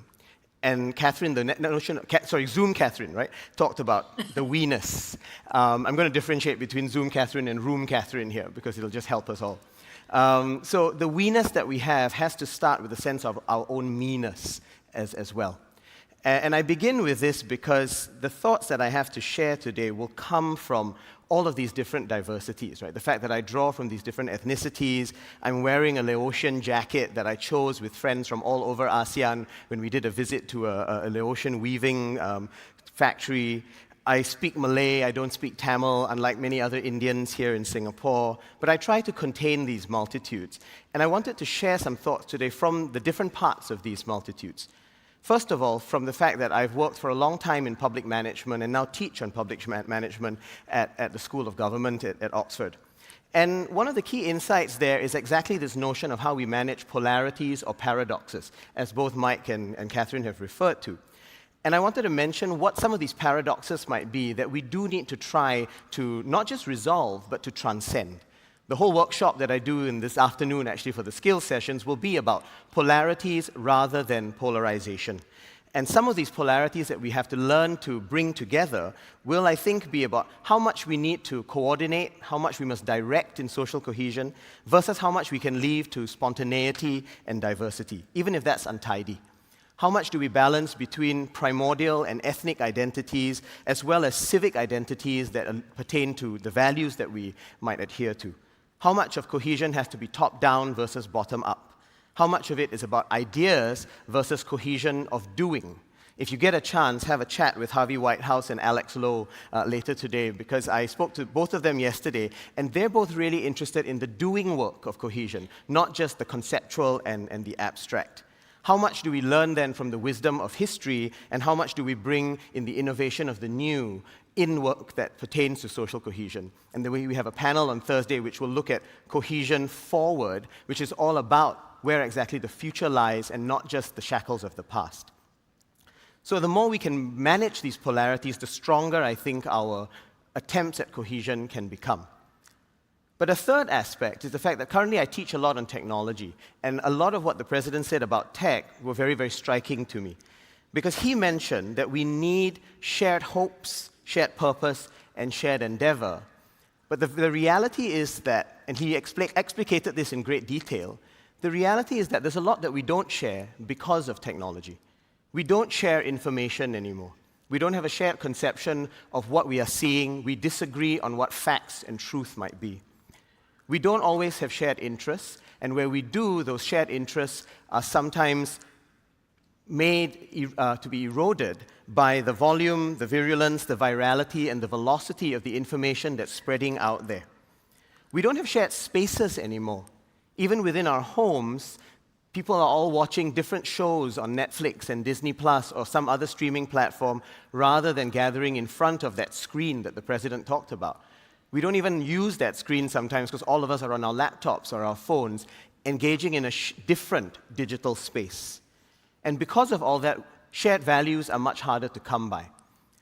Now, I bring up all of this because there's a concept in technology teaching called Conway's Law. He's a programmer who wrote a lot in the 1950s, who says that when systems adopt new technologies or new innovation, they do so in ways that mirror their existing communication structures. Now, what this means is that if we are already distributed and democratic, we're very likely to adopt technology in that sort of way. If we are autocratic and directive, we will adopt technology in that way. And I think what we have to be really careful about here is how we adopt tech in ways that might actually be feeding into the pre-existing human instincts and proclivities that have always existed. This is why the inequality problem that Zoom Catherine talks about are so important, because they are inequalities that predated technology but are becoming much worse and accentuated and exacerbated by those techs. So that's the notion of technology, and I think they will pervade a lot of what we talk about in the coming few days. Fourth, I wanted to say a little bit about policy. Right? We've heard a lot about policy from the President and how urban design, education, and digital policy will shape what we do. I thought I would just say one thing to add to that, which is that all policy has to be based on a fundamental bedrock of reciprocity.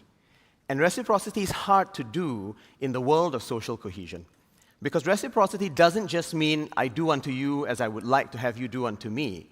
It also means the privileges that I want for myself and my community must apply to others. The restrictions that I hope others will have applied to them must also apply to my community and me. I can't judge others by the worst of their work while I judge myself by the best of mine or my tradition. And I can't judge others by their impact, but judge myself by my intent if I don't then actually extend that favor outwards as well. So policy will be hard to do precisely because that bedrock of reciprocity is not always an easy one to achieve once we realize how much we have to give up to actually live together in a way that can be mutually generative. Lastly, I wanted to say a quick word about metaphors. In my free time, I attempt to write poetry. It doesn't always work out because there's so many other things that happen, like being in the worlds of technology, management, and policy. But fundamentally, actually, I've been writing poetry longer than I've been doing anything else. And when I hear metaphors about the quilt, what I also think about are some of the more difficult metaphors that we've had in the world of social cohesion. Flawed metaphors like a melting pot or even a salad bowl, which don't quite bring everything together the way we need them to. I love the metaphor of the quilt. I think of the metaphor of the orchestra and the musical group that we heard this morning, and how when they come together, they create a music that cannot be created by the individual parts. And I think fundamentally of the metaphor of a moral ecology, an ecology where we are all interrelated, but we are morally related as well. So we're not just an ecology in the way a lion can eat a gazelle with moral impunity. Can we bring that moral language into what we do? And I'll just leave you with the thought of saying, what would your metaphor be for social cohesion? Is it a quilt? Is it a moral ecology? Is it a river with a fundamental source that leads to different places? The language we choose will define what we do, because they will define the very diversities that we as individuals and our societies are made up of. Thank you very much.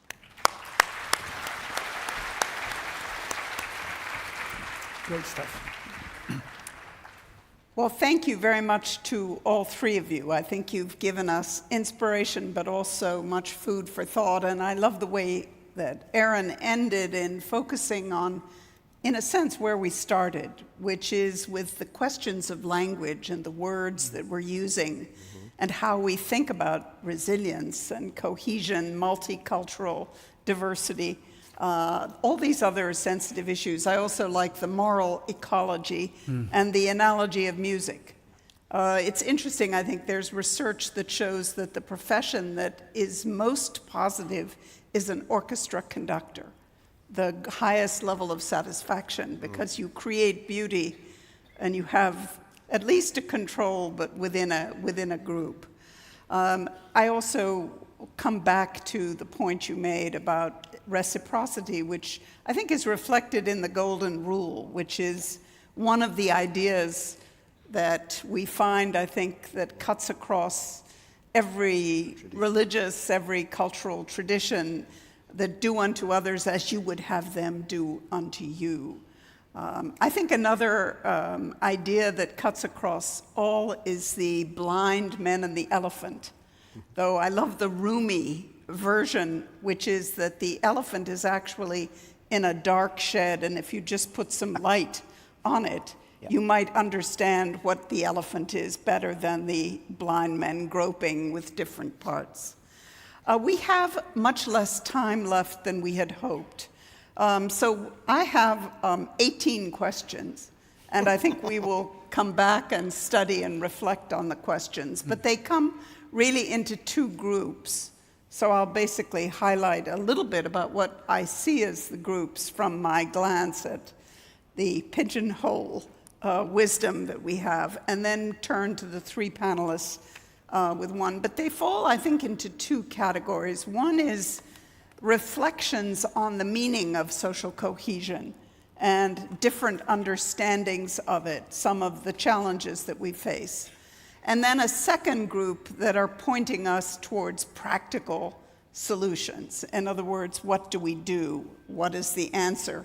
So just to give you an example, Kevin Thomas says, is social cohesion effectively mobilized as a grassroots initiative or top-down policy-driven endeavor? What's the correct balance? Dr. Catherine Kitcat says that Dr. Catherine Zoom pointed out inequality. How do we reduce the gap? How do we balance taking into account different religious beliefs when creating policy? How do we encourage and start the right type of thinking on how we move forward? That moves us into the second category. Do we tend to underappreciate structural economic factors when considering issues of social cohesion? I think the president referred to that, and this the fear of being left behind, which does seem to drive so much of the concern in so many countries. Beyond coexistence, what do you think are the principles of social cohesion that is shaped by or is shaping? How can the right balance be struck between maintaining unique identities? So the question that I'm going to suggest, which I actually don't even see anymore, but I know they want to project the question on the screen, is, are there examples of success and failure in Southeast Asia and in other regions? In other words, what do we point to when we look at the policy issues that several of the panelists have highlighted? So let me see. I can't actually see that question that I was looking at. Let's try this from Su Ying. Do you have examples where policy promoting social cohesion works in one country but not in another? How do we know if a policy or strategy is applicable in one place? So what we can do with that is turn to each of the panelists. We have, I have to say, you can't see this, but I can. 4 minutes and 23 seconds. So we'll start with Mike, go to Catherine, and then to Aaron for very quick comments that try to bring us a little bit to where do we go and what are the solutions. So I think it's a very complex question to deal with quickly, and I want to apologize for that because this is a complex area of work. But I don't think it's easy to point to things that work in one place and another without considering what's going on behind that. So I think to populate my sort of passion for movement, we have to be prepared to introduce new ways of looking at the issues that we're confronting. So I look with interest at those policy decisions which are focused basically by looking at what we did before and making judgments about them and seeing if we can move forward. And also experimenting with the likelihood in the future that we'll be in areas that will be completely unknown. So really interesting to see here in Singapore the real success, in my view, of the integrated housing, which hasn't been featured elsewhere and is very difficult. Many places elsewhere now are looking at the paucity of interaction that the President and we've talked about that can be helped with common space, with shared spaces. But you know, on a journey towards a different place, setting our direction of travel, I think we have to get better at doing three things. Firstly, we have to know what of our past experience we should treasure and hang on to and keep going with, be resilient. We need to know which and things of our past experience we need to discard, to remove. We've got to be courageous to do that. And finally, we've got to find ways of innovating, of bringing new ideas forward. Those three things, treasuring, discarding, and innovating, we don't do very well. And that's led us, I think, to sample events and policies and experiences and seek to look at what other people do. Actually, we have to start at home. As Aaron, you said, we have to start with ourselves, our communities, our families, our communities, our nations, and work outwards. So I'm afraid that we have to come back to my favorite answer to these kinds of questions, which is it's complicated. It's complicated. So, Catherine, do you have a quick That was comment? a lot quicker. Yeah. I was just going to say that it's interesting in terms of inequality. If we take, European economies and the Canadian polity, and we take the United States, we know that there are great differences in terms of redistribution in welfare systems. And you would think that, Europe, particularly maybe Northern Europe, but a country like France is similar, vast redistribution, very powerful safety net. And the fact is that way of addressing inequality doesn't seem to temper polarization or fragmentation. So it's interesting because here are systems that are designed to do this, designed to redress imbalance, and yet they don't create the expected result. And I think that it's interesting if you look at all of the surveys and polls, many of which I've been involved in, about the kinds of resentments that people have. It is this sense, in a way, that some people deserve to be helped more than others, that some people aren't pulling their weight, and that isn't necessarily tinged with any kind of racial resentment. It's just a sense that some people are getting something for free, or it's not clear why. And I would conclude on saying that I think this takes us back to where Aaron left off, which is the idea of the moral ecology, the reinterpretation of reciprocity. Why do we have these systems in place? What are the shared values that they're supposed to protect?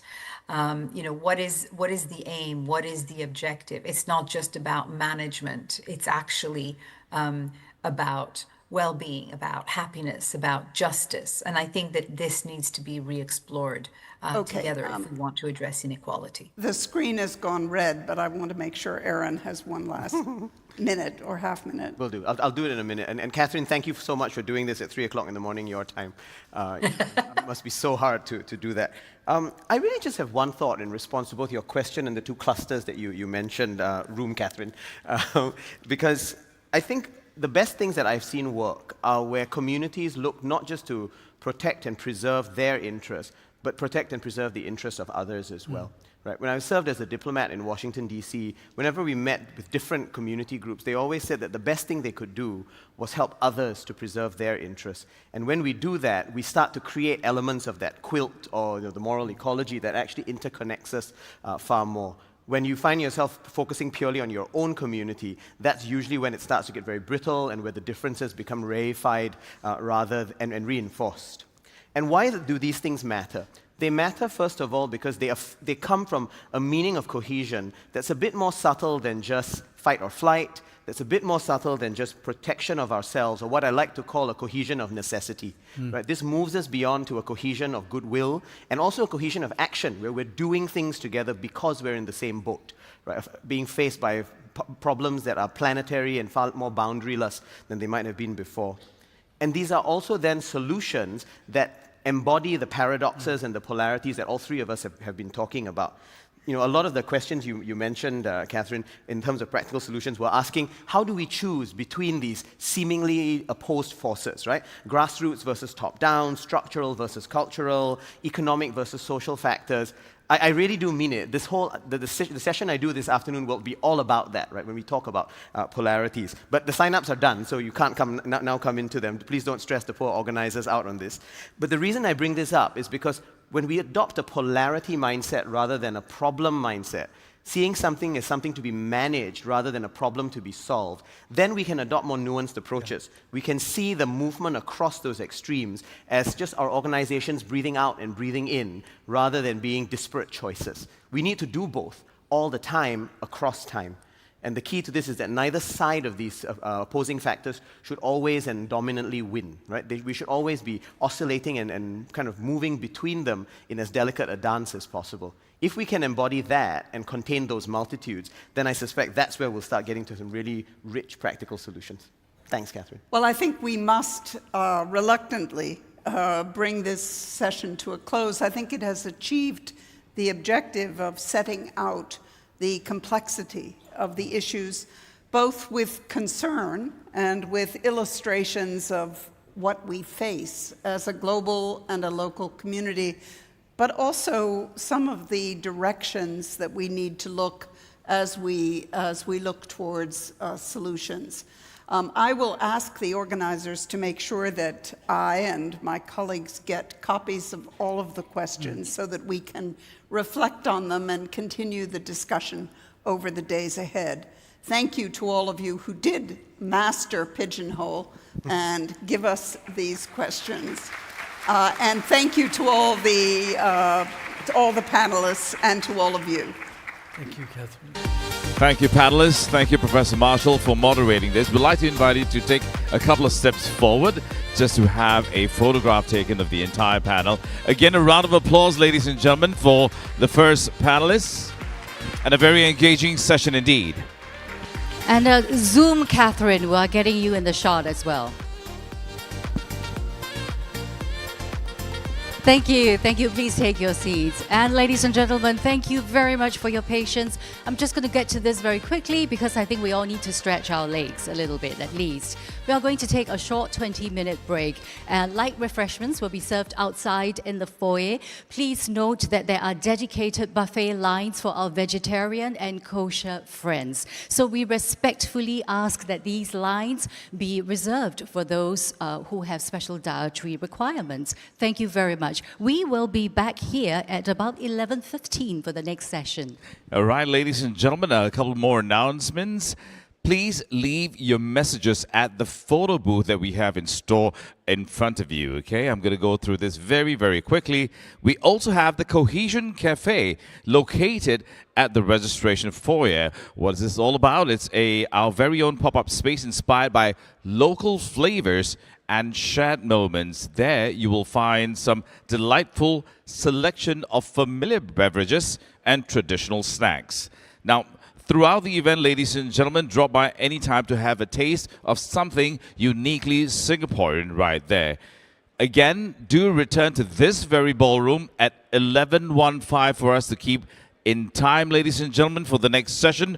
We will see you very soon. Thank you.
Hello again, ladies and gentlemen. There are many of you out there in the foyer. I would like to invite you to wrap up the conversations as well as the food and to proceed into the ballroom as our first plenary session will be starting shortly. Thank you very much. Once again, please proceed into the ballroom to start the second part of the program. Now, ladies and gentlemen, time check right now is 18 past the hour of 11. We'd like to move on with the program as soon as we can. So again, as Diana has just mentioned, please make your way into the ballroom. Now, we'd also like to mention that if you take photos of your own and are posting on social media, please do remember to use the hashtag ICCS2025, hashtag Cohesive Societies, hashtag Resilient Futures. You may also follow us on Facebook, Instagram, LinkedIn, YouTube, and X at ICCSSG. Now, event recordings, as we mentioned in the morning as well, and photographs taken during the event may be used by the organizers and related entities, print media, videos, websites, and or social media platforms. Now, should you have any concerns at all with regards to this, please reach out to any one of our members at the organizing team. Now, you may like to know that this is open to media, so please reach out to them should you have any concerns. Ladies and gentlemen, please make your way into the ballroom. The program will begin very soon.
Ladies and gentlemen, we invite you to make your way into the ballroom. The next part of the program will begin very soon.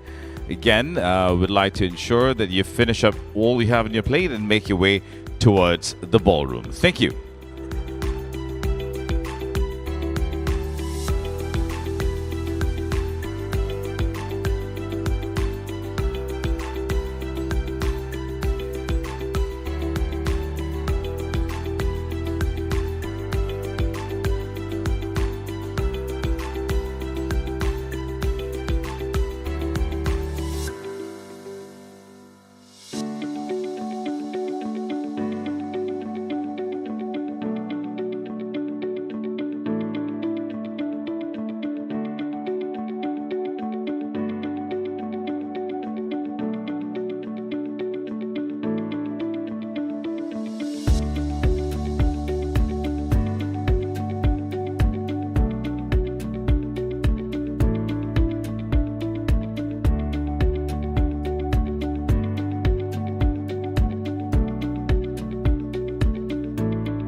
Ladies and gentlemen, the next part of the program will begin in 3 minutes or so from now.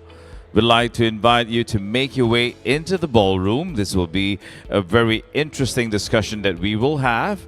Please make your way as soon as you can. The program will begin. Thank you.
Hello again, ladies and gentlemen. Welcome back to the program. To all our guests who are still outside, we are waiting. In fact, our guests for the first plenary session is already standing by on stage. The plenary is entitled Unpacking Multiculturalism, and in this session, we will explore the significant events and conditions that have enabled diverse communities to grow and thrive together. It is my absolute pleasure to introduce, first of all, our panelists. His Excellency Professor Dr. Nasaruddin Umar, Grand Imam of Istiqlal Mosque and Minister of Religious Affairs, Indonesia. Professor Colleen Ward, Professor of Psychology, Victoria University of Wellington. Mr. Ed Williams, President, International Edelman. And moderating this session, we have on stage Professor Farish Noor, Professor at Universitas Islam International, Indonesia.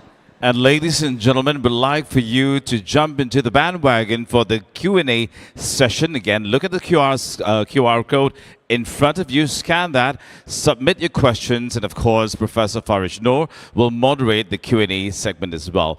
We'll start up immediately. Professor, over to you, sir. Thank you very much. Your Excellencies, ladies and gentlemen, friends and colleagues, welcome to this first plenary session where we are looking at the concept of multilateralism. The theme of the plenary session is Unpacking Multiculturalism. And of course, following on from this morning's discussions, we are all aware of the fact that we live in a somewhat tumultuous and chaotic time, and I think the discussion on multiculturalism is important today. Without going any further, our three speakers have been introduced, and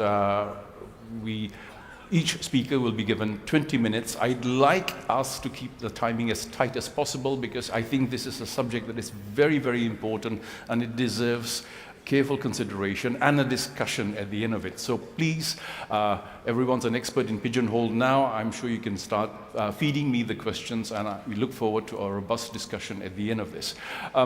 Just to start off with the idea that was introduced at the beginning of this morning's sessions, there is the objective political reality of multiculturalism as a thing, but I think what was raised earlier this morning is important. It's also the perception of multiculturalism and when and if multiculturalism is seen as a problem or a challenge or even in some instances a threat.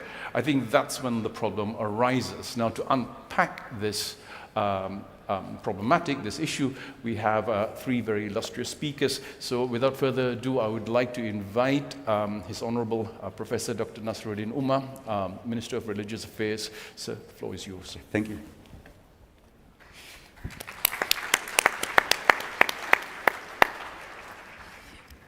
Assalamu alaikum warahmatullahi wabarakatuh. Good afternoon. Ladies and gentlemen, I think last morning we enjoyed very good speech from President of Singapore. I myself really enjoy because several statements very important of us. So allow me to explain to my experience as a Minister of Religious Affairs and Grand Imam of Masjid Istiqlal, Jakarta, the largest mosque in Southeast Asia, and the fourth after Mecca and Medina mosque. First of all, I would like to express our deepest appreciation to you, Mr. David Neo, Minister for Culture, Community and Youth, Singapore, and also, of course, Minister for Culture, Community and Youth, and Singapore, and Rajaratnam School of International Studies for welcoming me and my delegation with such as a warm reception. It is indeed an honor and pleasure for me to be part of this important meeting. My topic is this conference, From Pancasila to the Istiqlal Declarations, Unpacking Multiculturalism from Indonesia Experiences. Unpacking multiculturalism needs a deep and thick observation in order to reread and identify the best formula of management of multiculturalism. Yet, we have several best practices from New Zealand and Canada and the West, also this Asia in the East. Indonesia especially being considered as an exemplar and best practice of multiculturalism management. Pancasila has been regarded as a common platform of people and cultural diversity. It is for sure not without challenge and exception, but Indonesia has gone beyond the common platform. Instead, Indonesia has already discussed it and decided how to contribute to the world peace and offer solution for global affairs. This is paper expressed Pancasila as the common ground and philosophy to approach pluralism and inclusivity. This paper also then offer how religious diplomacy would contribute to the world peace. Finally, this paper also will give examples and best practice from worship a host like Istiqlal Mosque to offer solution of global affairs, especially issues of climate change and expresses in the Istiqlal Declaration of 2024. In doing so, this paper also gives a practice of how interfaith activism and local genius give a way to impact the multiculturalism. Pancasila as the common platform of diversity While Indonesia's independence was proclaimed August 17 and 1945, the success story of multicultural management in this country does not start from the Independence Day. It should be looked at more broadly long time ago to the archipelago as the common identification for the extremely diverse culture and people Southeast Asia. As the context narrows down of Indonesia, a historical background of people diversity in archipelago is a significant catalyst to understand the diversity and to establish awareness of multiculturalism. Indonesia is among the largest Muslim countries geographically. Flying from the very east to the west, making Indonesia has 3 time zones, incomparable to flying from London to Ankara, passing through many European countries. The largest sea zone that the land has established the so-called maritime culture, as it includes more than 70,000 islands and 13,000 ethnic groups and languages. You can imagine we have more than 3,000 local languages in Indonesia. The maritime culture, according to many sociologists and anthropologists, then create a typical more open, democratic and egalitarian society compared to the continental one. In terms of population among the 270 million people, Muslims constitute 275 million, or 87%, which is 13% of the world Muslim population, 1.9 billion. This has made Indonesia as the largest Muslim country in the world, followed by Pakistan, 212 million, India, 200 million, Bangladesh, and 150 million, Nigeria, 103 million, Egypt, 90 million, and so forth.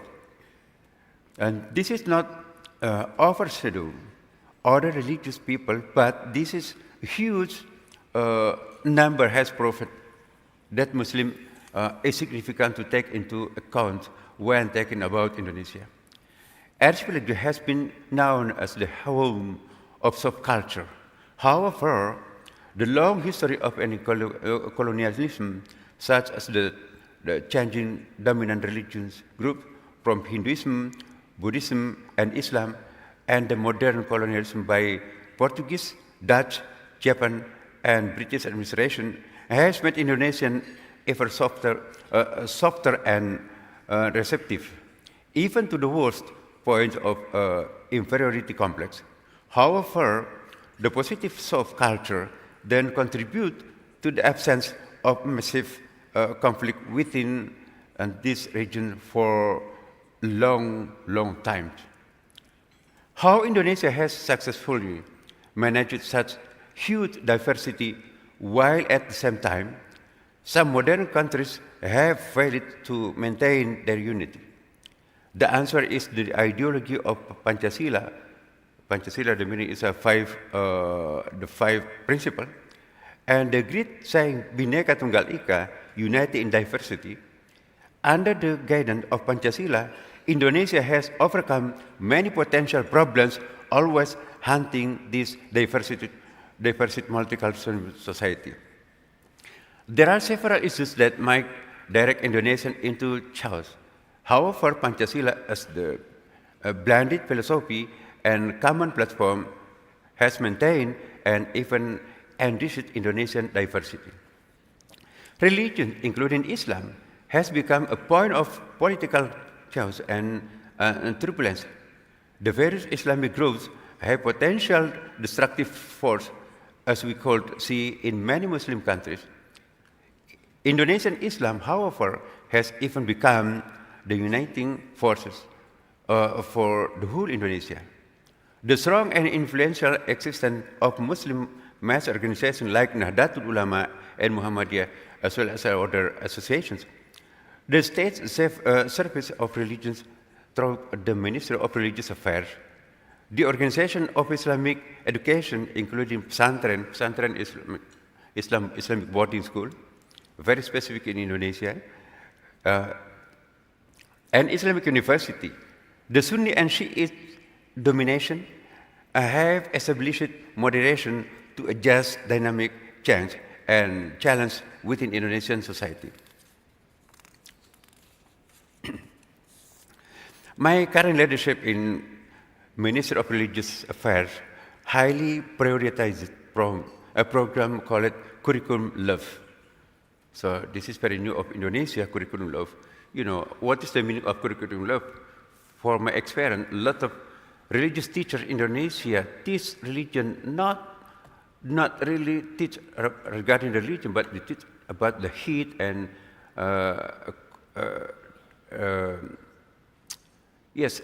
conflict connotations, you know, because every religion, of course, they have specific options.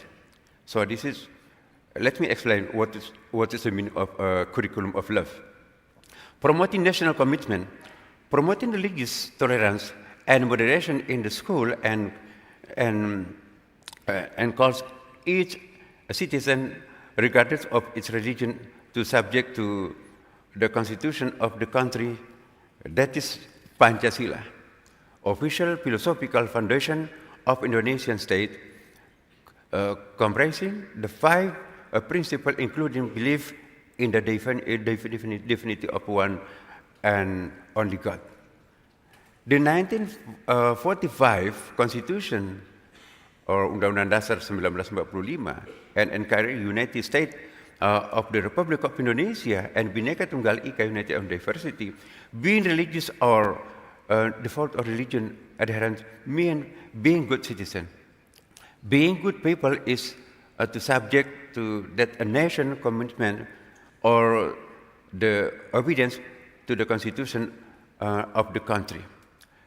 Curriculum of love is not exclusively about being a pious or devout adherent of religion, but equally being a good people.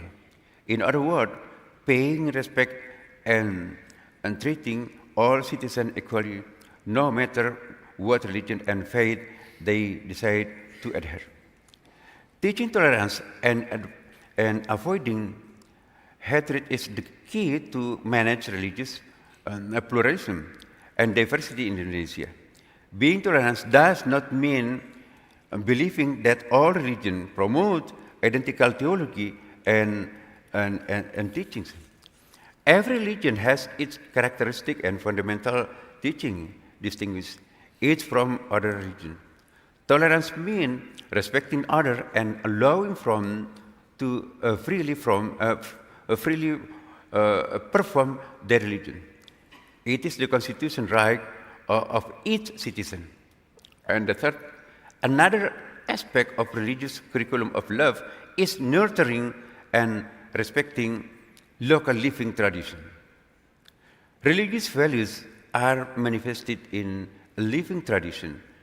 Religious tolerance and respecting others have been proven to be fundamentally contributing to making peaceful Indonesia, creating social and political stability amid the mega diversity in Indonesia.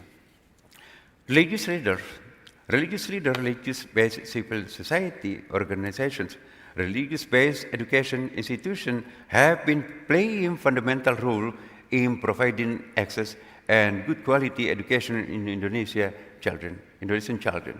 No less than 25% of national education in Indonesia are run by religious-based. And allow me to explain a little bit regarding religious diplomacy. Let me jump up to the potential affair to the word peace. The heating conflict phenomena and humanitarian crisis in the last 2 decades in the homeland of Abrahamic religion have raised global concern to avoid the Third World War, not to say the beginning, but considering the long-term war against terror, followed by the Arab Spring, and finally the armed conflict in Gaza involving Israel, Iran, Lebanon, and Yemen, and potentially the whole Middle East. These phenomena have left a concern that this is the failure of formal conventional diplomacy. War presents the failure of diplomacy. Once again, war represents the failure of diplomacy. It is very convincing. That has led many schools to argue that war, whatever it is the absolute failure of the international diplomacy, according to several scholars. Religious diplomacy or faith-based diplomacy can be considered as a subset of constitutional diplomacy that focus on the role of religion in international relation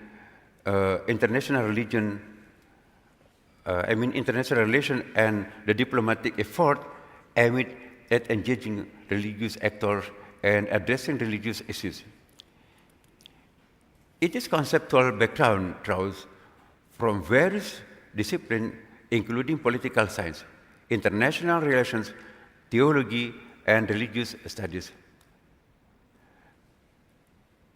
Conventional international relation theory often overlooked religion as a significant factor in global affairs, focusing primarily on states and their interactions. However, scholars have increasingly recognized the influence of religion on international politics and global affairs. Constructive approaches highlight the role of ideas, norms, and identities, including religious ones, in shaping state behavior and global dynamics. Religious diplomacy acknowledges the influence of non-state actors, such as religious leaders, organizations, and movements, in international relations and global affairs. These actors often work across borders and play roles in peacebuilding, conflict resolution, humanitarian aid, environmental crisis, and development. Faith leaders are seen as a key actors in diplomacy, easing dialogue, promoting peace, and building bridge between diverse groups.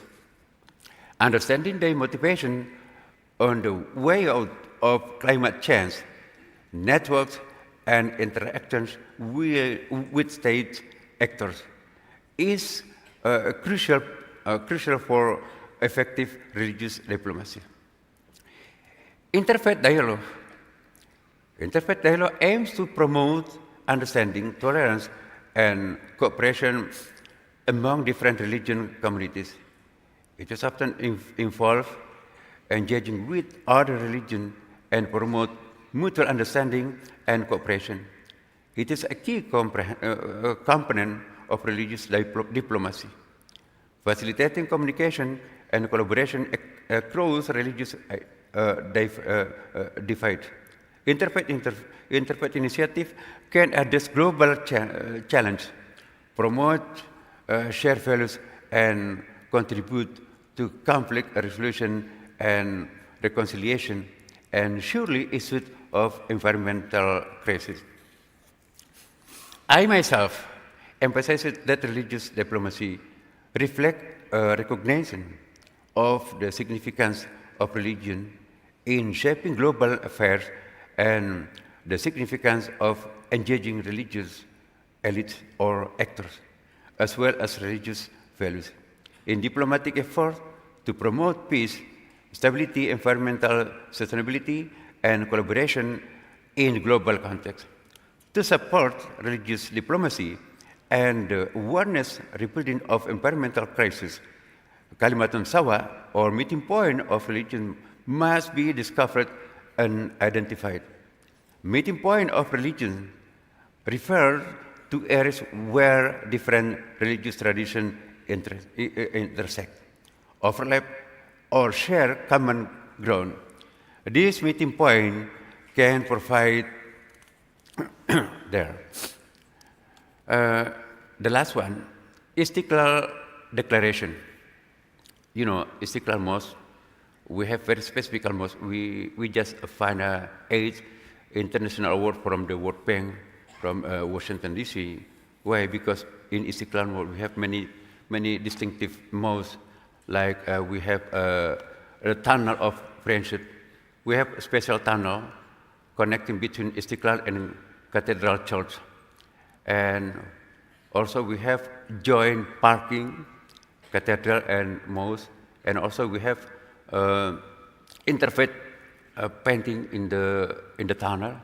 And also we have daily exercise with interfaith community in there. So I think very typical mosque. So why United Nations invite me as one of the person to in charge for the new mosque in Latin America last years. The effort of sustainability has reached the peak with the signing of Istiqlal Declaration by me, the Grand Imam, and the late Pope Francis on September 5, 2024. Yeah. The declaration is collaborative effort between religious leaders, highlighting the importance of working together to address global challenges and promote peace. The declaration was signed during an interreligious meeting in Jakarta, showing a commitment to fostering understanding and cooperation among different faiths. The Istiqlal Declaration, officially titled Fostering Religious Harmony for the Sake of Humanity, is a joint declaration addressing to a major global crisis, dehumanization, particularly of violence and conflict, and climate change, emphasizing the need for religious leaders to promote peace, respect, and environmental protection.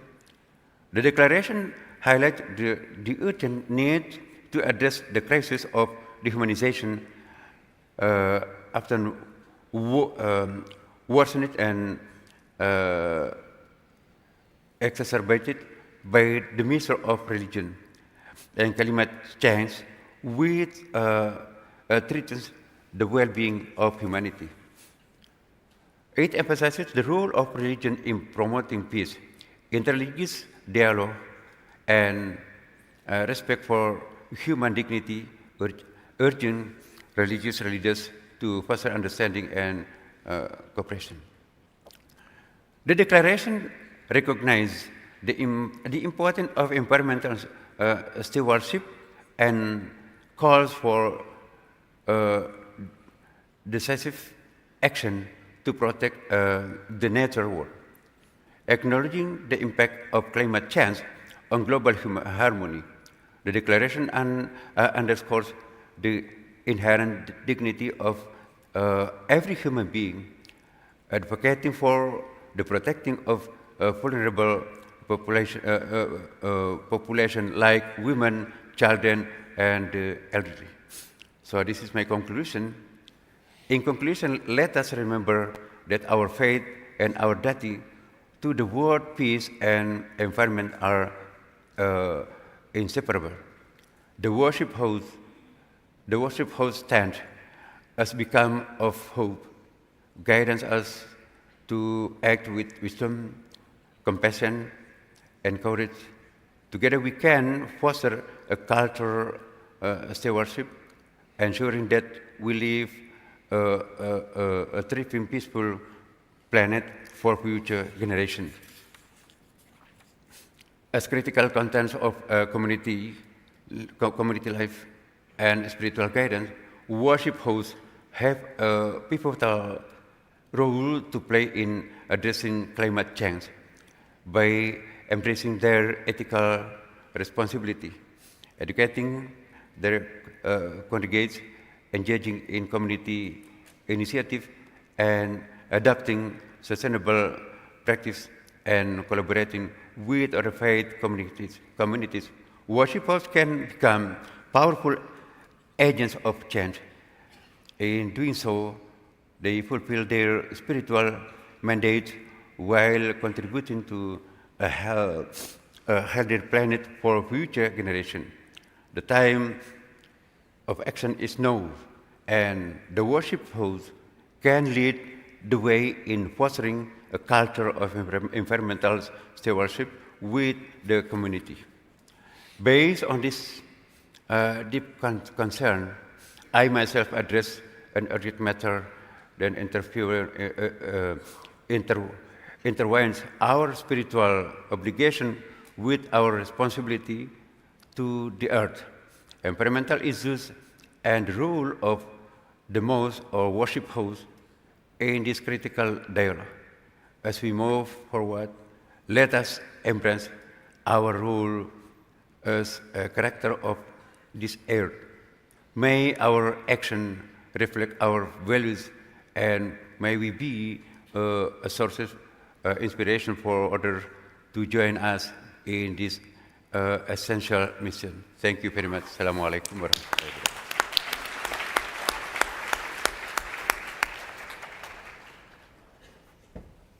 Thank you very much, Mr. Nasruddin. I would like to invite Colleen to perhaps, the floor is yours.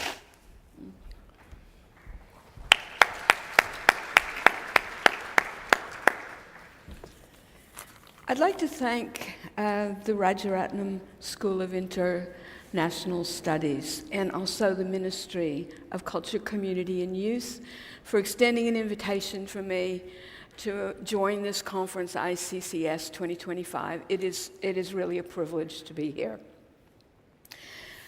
Now, I come to this area with a background in cross-cultural psychology, and in particular research interest in cultures in contact. So in today's presentation, I would like to draw on international research on multiculturalism, which presents us with evidence-based suggestions for fostering social cohesion. And in the presentation, I'd like to address 3 points. First, I'd like to define multiculturalism because multiculturalism means different things to different people. Then I'd like to talk about multiculturalism as promoting a socially cohesive society. And then finally, I'd like to briefly touch on multiculturalism in an uncertain world. So starting off with defining multiculturalism, I would argue that cultural diversity is necessary, but it is not sufficient to define a multicultural society. Indeed, Africa has the most culturally and ethnically diverse cultures in the world, yet has not, but only to a limited degree, engaged in multiculturalism as a political system. But rather, for a society or a nation to be truly multicultural, we have 3 criteria that should be met. First of all, we look for multicultural contact. So we have culturally, linguistically, religiously diverse groups who are interacting and engaging with each other as opposed to leading separate and parallel lives. Secondly, we look for a multicultural ideology, which is a general valuing and appreciation of cultural and religious diversities. And then finally, we need multicultural policies and practices that support and accommodate this diversity.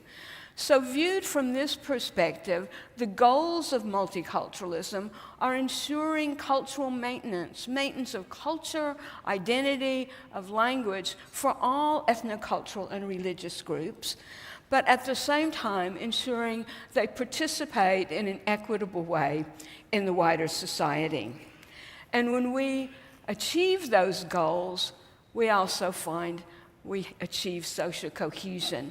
Now, as a psychologist, I am particularly interested in the psychosocial elements of social cohesion, so you will hear me refer many times to belonging, trust, and inclusion. So, how does multiculturalism, these three components, relate to social cohesion? First of all, multicultural contact. When diverse groups are engaging with each other, we know overall, generally speaking, positive outcomes result, which include things like reduction in prejudice and increases in empathy and intercultural trust. And also we find that groups that are engaging in this multicultural contact tend to have a stronger sense of national belonging and very frequently a common in-group identity. But to get the best results from multicultural contact, it's better if the contact occurs under optimal conditions, so that the groups are engaging voluntarily, they're meeting in terms of equal status, they are working cooperatively, generally towards a mutually beneficial goal, and that the contact is endorsed by authorities. Now, authorities could be governmental authorities, but it could be in business organizations, it could be management, in educational institutions, it could be a professor in a classroom. So that contact under those conditions tend to produce the best results and the most reliable results. But it would be remiss of me to say sometimes there are negative examples of multicultural contact, although we know the research tells us that positive contact occurs more often than negative. But in the case of negative contact, risks to social cohesion result, in particular, a tendency to find greater stereotyping, higher levels of prejudice, and often a lack of willingness to engage across intergroup lines. Now, multicultural ideology. In general, in societies where diversity is valued, there are lower levels of prejudice and greater tolerance. There's more support for minority, ethnic, and cultural rights, and there's less perceived discrimination, both in majority groups and minority groups. If we look specifically at immigrant and minority groups, we find additionally that the presence of multicultural ideology is linked to a stronger sense of belonging and also higher levels of psychological and social well-being. Good news for ASEAN, a recent poll by the Pew Research Center found that the majority of respondents on their survey in Singapore, Malaysia, and Indonesia agreed that the presence of ethnic, cultural, and religious diversity made their country a better place to live.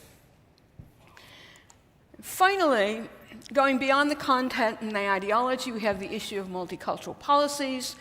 The evidence for the outcomes of policies and practices for minority and immigrant groups is very clear. They have higher levels of trust, lower levels of perceived discrimination, stronger sense of belonging. They feel more integrated into their society, they have greater satisfaction with national government, and in addition to that, better psychological and social well-being. Now, the evidence for majority groups, or let's say members of a receiving society in relationship to immigrants, on one hand, we do have evidence that the policies enhance social cohesion because you find the attitudes towards immigrants are more positive, and majority group members are not only more satisfied with their government, but they have higher levels of life satisfaction. But on the other side, in many cases, majority groups feel threatened by multicultural policies. And particularly European studies have shown that majority groups feel less safe the more multicultural policies their country has. And they also report higher levels of perceived discrimination. Now, this brings us to a really important point, and that is the importance of all-inclusive multiculturalism, because it is very commonly the case that majority groups don't see multiculturalism as having anything to do with them. In fact, in New Zealand, I would say most New Zealand Europeans don't think they have a culture. It's only everybody else that has a culture. But of course, that's not correct. We all have cultures, languages, cultural identities. So it's important to understand that multiculturalism applies to everyone and can offer benefits to everyone. So promoting an all-inclusive vision of multiculturalism is in fact really important. Now, Singapore, I think, is a lovely case study in multicultural success, because on the contact, the ideology, and the policy components of multiculturalism, Singapore has done extremely well. Contact is facilitated by the ethnic integration policy that President Tharman more eloquently explained than I can ever do. But essentially, we're talking about public housing in Singapore and how the housing estates mirror the demographic composition of Singapore proportionally. So you have the proportion of Chinese, Malays, Indians, and others in housing communities, and even in particular blocks within housing estates. In terms of ideology, World Gallup poll in 2019 showed that of 124 countries, Singapore came out top, describing their country as a very good place for ethnic tolerance and for minorities to live. And in terms of policies, the bilingual education policy has been extremely effective, so that students are educated in English, which is the main language of intercultural communication, but they're also fluent in a mother tongue, retaining their ethnic language, cultures, and identities. And in doing this, Singapore is fostering both strong ethnic, religious identities along with national identity. And they celebrate and sustain diversity within or under the umbrella of a Singapore national identity. I love the phrase that came up in the previous session, gloriously hyphenated. And I think Singaporeans are, because you find they identify both with their ethnic group and their national Singapore identity. So I'm a Chinese Singaporean, or I'm a Singaporean Indian, and this is not common in the international arena, to have a strong relationship between ethnic and national identity. Now, government has been very effective in Singapore in terms of leading the way for multiculturalism, but this isn't just a top-down phenomenon. To make multiculturalism work, you have to have top-down and bottom-up. And community organizations are really, really important to the success of multiculturalism. I understand in Singapore, many of you here come from some of these community organizations, and the few people I've met already, I've been quite inspired by what these organizations are doing in Singapore. Now, as an academic and a researcher, obviously, I'm going to say researchers are important to making multiculturalism work, because we can offer evidence base for policy formulations and multicultural practices. Our own Center for Applied Cross-Cultural Research at Victoria University of Wellington, we have had the good fortune to work both with government and with community organizations. In particular, we have done a number of needs analyses. We worked, as an example, for our Ministry of Ethnic Communities, undertaking a needs analysis for Muslim youth in the country, to hear their voices about what they believed they needed to thrive in New Zealand, to keep their identity as Muslim, but to also be comfortable and fit into New Zealand. So balancing ethnic religious cultures with national culture. We work with community organizations, particularly Multicultural New Zealand, again doing needs analysis both for the organization and for in various regions of the country where we've examined the needs of immigrants and former refugees. And when we produce our reports, the organizations share with government, both national and local, to institute real change to benefit newcomers to our country and increase social cohesion. Now, the media also has a role to play. And the media, and here I'm talking about mainstream media, not yet social media.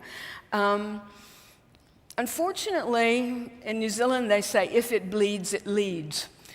So media often emphasizes more the negative aspects of ethnic relations rather than the positive. And we know from research in New Zealand, which I think is tragic, that the more Kiwis, New Zealanders, consume news, the more negative their attitudes are towards Muslims. Regrettably, in the West, we live in a somewhat Islamophobic world, and the media is perpetuating that. So I would really like to see media take a more positive approach to highlighting some of the successes of multiculturalism and positive stories about ethnic relations instead of focusing on ethnic tensions.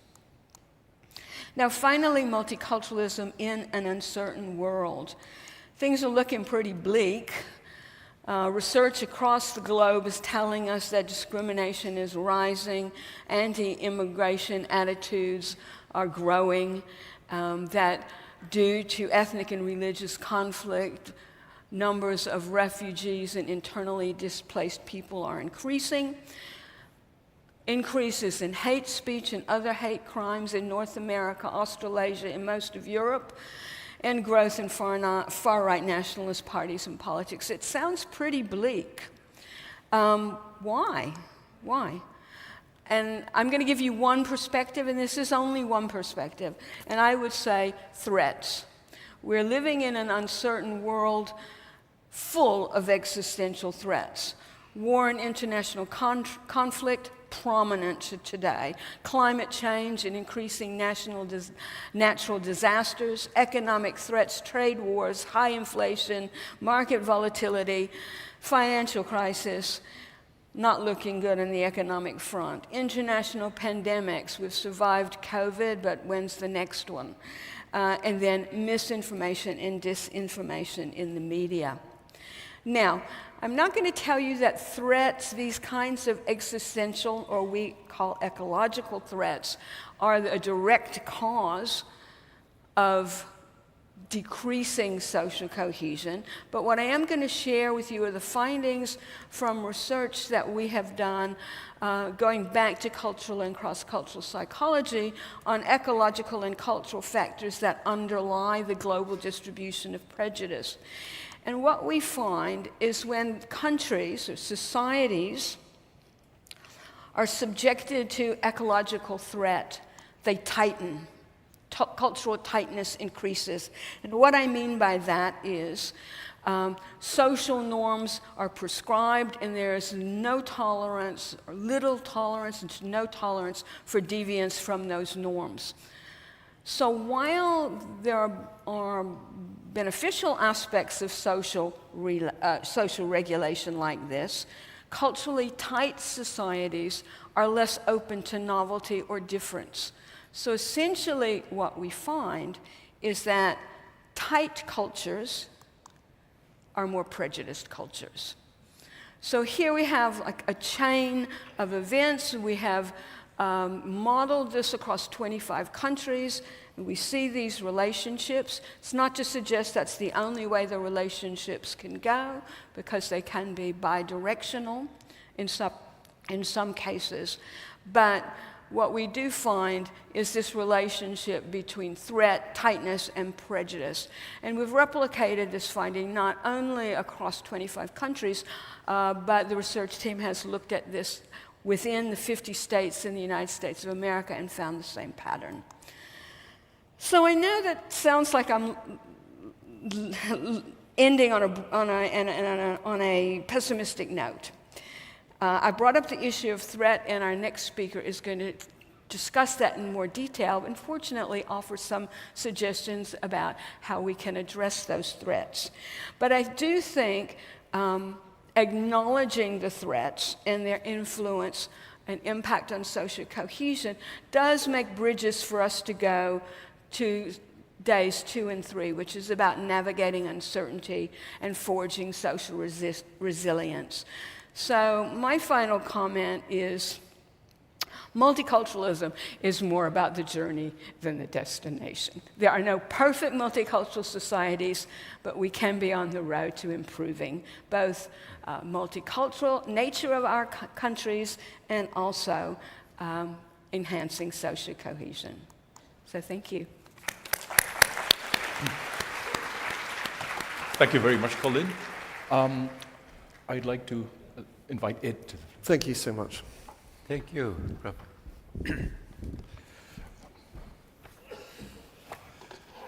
Thank you so much.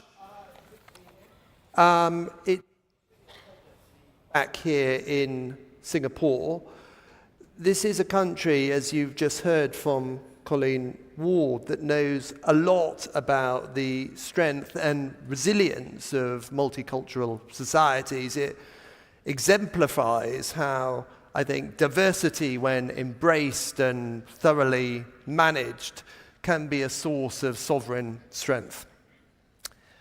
Now, today I want to build on some of the excellent points raised by President Tharman, the President of Singapore, in his opening remarks. I want to talk to you about the role of trust in society and how perceptions and manifestations of trust impacts multiculturalism. I also want to touch on how business and the private sector, where levels of trust remain higher than in other institutions, can play an important role in strengthening social cohesion. So if I may, let's start with trust. I've spent my career, my 30-year career, at the intersection of media, business, and government. And in that time, I've come to understand that trust is the cornerstone of everything. It's the condition that enables collaboration, it supports differences, and it allows for progress to be shared, not just one. And in recent years, I've seen how an absence of trust negatively affects social cohesion. In my firm, Edelman, we've spent 25 years studying trust. The Edelman Trust Barometer, referenced by the President this morning, is the brainchild of our founder and owner, Richard Edelman. It began in 1999 in the wake of the Battle of Seattle, when anti-globalization protests literally erupted outside the WTO summit. That moment highlighted growing global frustration with institutions that the protesters felt were unaccountable, unapproachable, and uninterested in people's everyday lives. This was the first real pushback at globalization and corporatization, and it was a warning in many ways for what was to come. Since then, the Trust Barometer, the world's most comprehensive study of trust in the institutions of business, government, media, and civil society, has measured how trust is affected before, during, and after the world's most significant systemic shocks and institutional failures. And we have had some, as you can see on this slide. The 2003 Iraq War, which severely damaged trust in Western governments. The 2008 financial crisis, which shattered faith in markets, the rules that govern them, and the ethics of business. Brexit in 2016, a UK phenomenon, yes, but in many ways patient zero in the global wave of populism that was to come.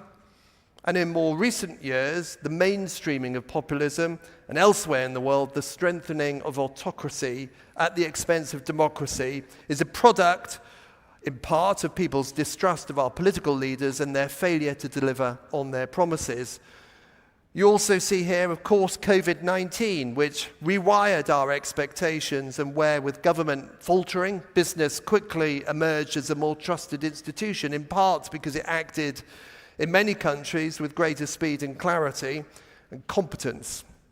And finally, the dismantling of norms and conventions, whether that be the illegal invasions of countries like Russia's illegal invasion of the Ukraine, or the continued weakening of the multinational and multilateral system.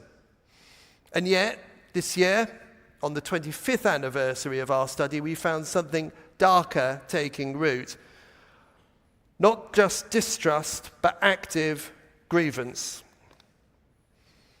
So if you consider this, today, 61% of people globally hold grievances against business, government, and the elite. And by grievances, I mean an active feeling of resentment over something believed to be wrong or unfair.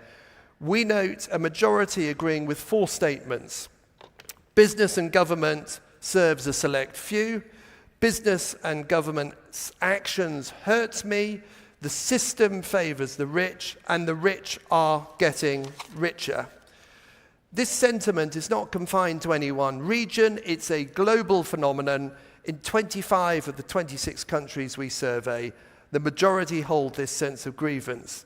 It's interesting that the outlier is here in Singapore, where just under half, 49%, express that sentiment. It's still, of course, a sizable proportion, but it does stand in contrast to the rest of the world, and it raises a question: could Singapore's deliberate approach to managing diversity, its long-standing emphasis on multiracial harmony and integration, be one of the factors helping to sustain a deeper level of institutional trust? No doubt there are other contributing factors, but in a global environment increasingly defined by division, there may well be lessons here that others would do well to study. Now, across most of the world, the sense of grievance is not only widespread, it's structurally embedded, by which I mean we see it not uniformly in the data. You see it particularly in different types of subgroups. But in some respects, this shouldn't be surprising given what we've also been seeing for some years now, which is a sense of trust inequality. This is the difference in perceptions of trust between those in high income and those in low income groups. It's now in double digits in 22 of the 28 markets we survey. As you'd expect, there are higher levels of grievance in the lower income groups. And you can see that quite clearly on this slide here. Now, more concerningly, a sense of grievance has led to 40% of people now saying they support hostile activism. Now, what do I mean by that? I mean online abuse, the deliberate spread of disinformation, and astonishingly, violence against property or people. And among Gen Z respondents, that number jumps to 53%. This isn't just cynicism. I think we are seeing a mindset shift, a belief that someone else's gain comes at my loss, that change is not something you can vote for, but something that you have to force. This is the collapse of the middle ground, if you like, and the unraveling of shared understanding in action.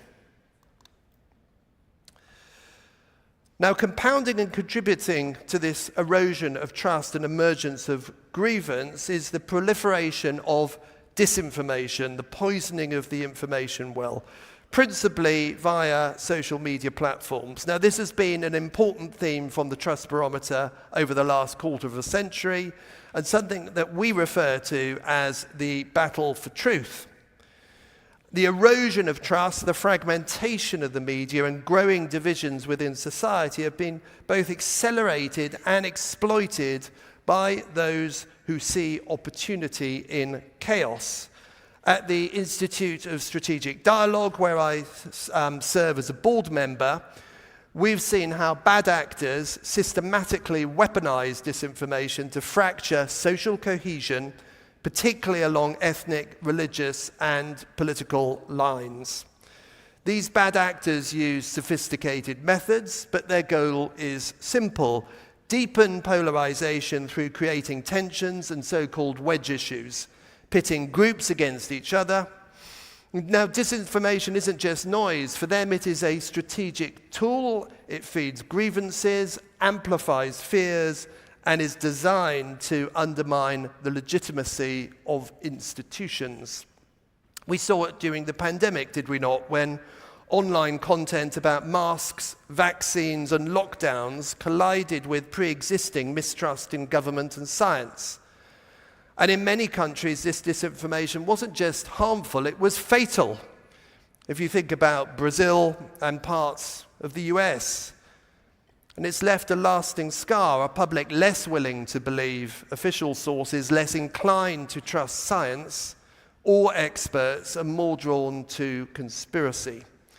In many countries, we see evidence of a growing problem of individuals viewing opposing ideas not just as different, but as threats to their identity and their values. In many places, the results of declining institutional trust and proliferation of dis and misinformation has led to a breakdown not just in belief, but in the concept of knowable truth. The moment we start negotiating with untruths, we abandon the foundations of shared reality. But to understand how we arrived here, we must also understand how disinformation spreads. In previous generations, as the President of Singapore referenced this morning, information was absorbed communally around dinner tables, in places of worship, in offices, in classrooms, in public spaces. Belief was tempered by conversation and challenged by proximity to difference. Today, however, social disconnectedness is accelerating a kind of willful isolation, not just physical, but cognitive. People are no longer consuming information in their wider community. They're consuming it on their own, in a solitary environment, through algorithmic social media tunnels and tribal channels, where emotion often replaces evidence and reinforcement replaces reflection. And in that solitude, untruths gain strength. What once might have been softened by shared scrutiny is now strengthened in private conviction, if you like. In this way, isolation isn't just a backdrop to disinformation. It is one of the new demand-side factors in the effectiveness of supply-side disinformation. And when we take the theme of today's conference, multiculturalism, the interplay between isolation and disinformation erodes the trust that is essential for multicultural societies to thrive. As individuals retreat into isolated online information bubbles, the shared understanding that underpins social cohesion diminishes and social resilience erodes. This would, I argue, make societies a lot more susceptible to division and to conflict. Now, multiculturalism, at its best, is a source of strength. I've lived in London since the early 1990s, and I've seen how London's stature as a great global city is burnished by its diversity. Societies enriched by diverse identity, languages, faiths tend to be more creative, more economically dynamic, and more globally connected. But that strength is conditional. It rests on a foundation of mutual trust. And herein lies the paradox.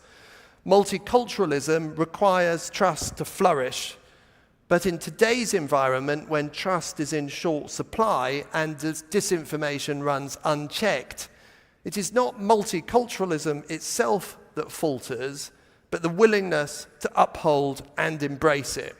What we see today is a reinforcing doom loop where trust breaks down, disinformation takes root, and where disinformation spreads, it further erodes trust. And in that cycle, multicultural cohesion is amongst the most at-risk foundations of society.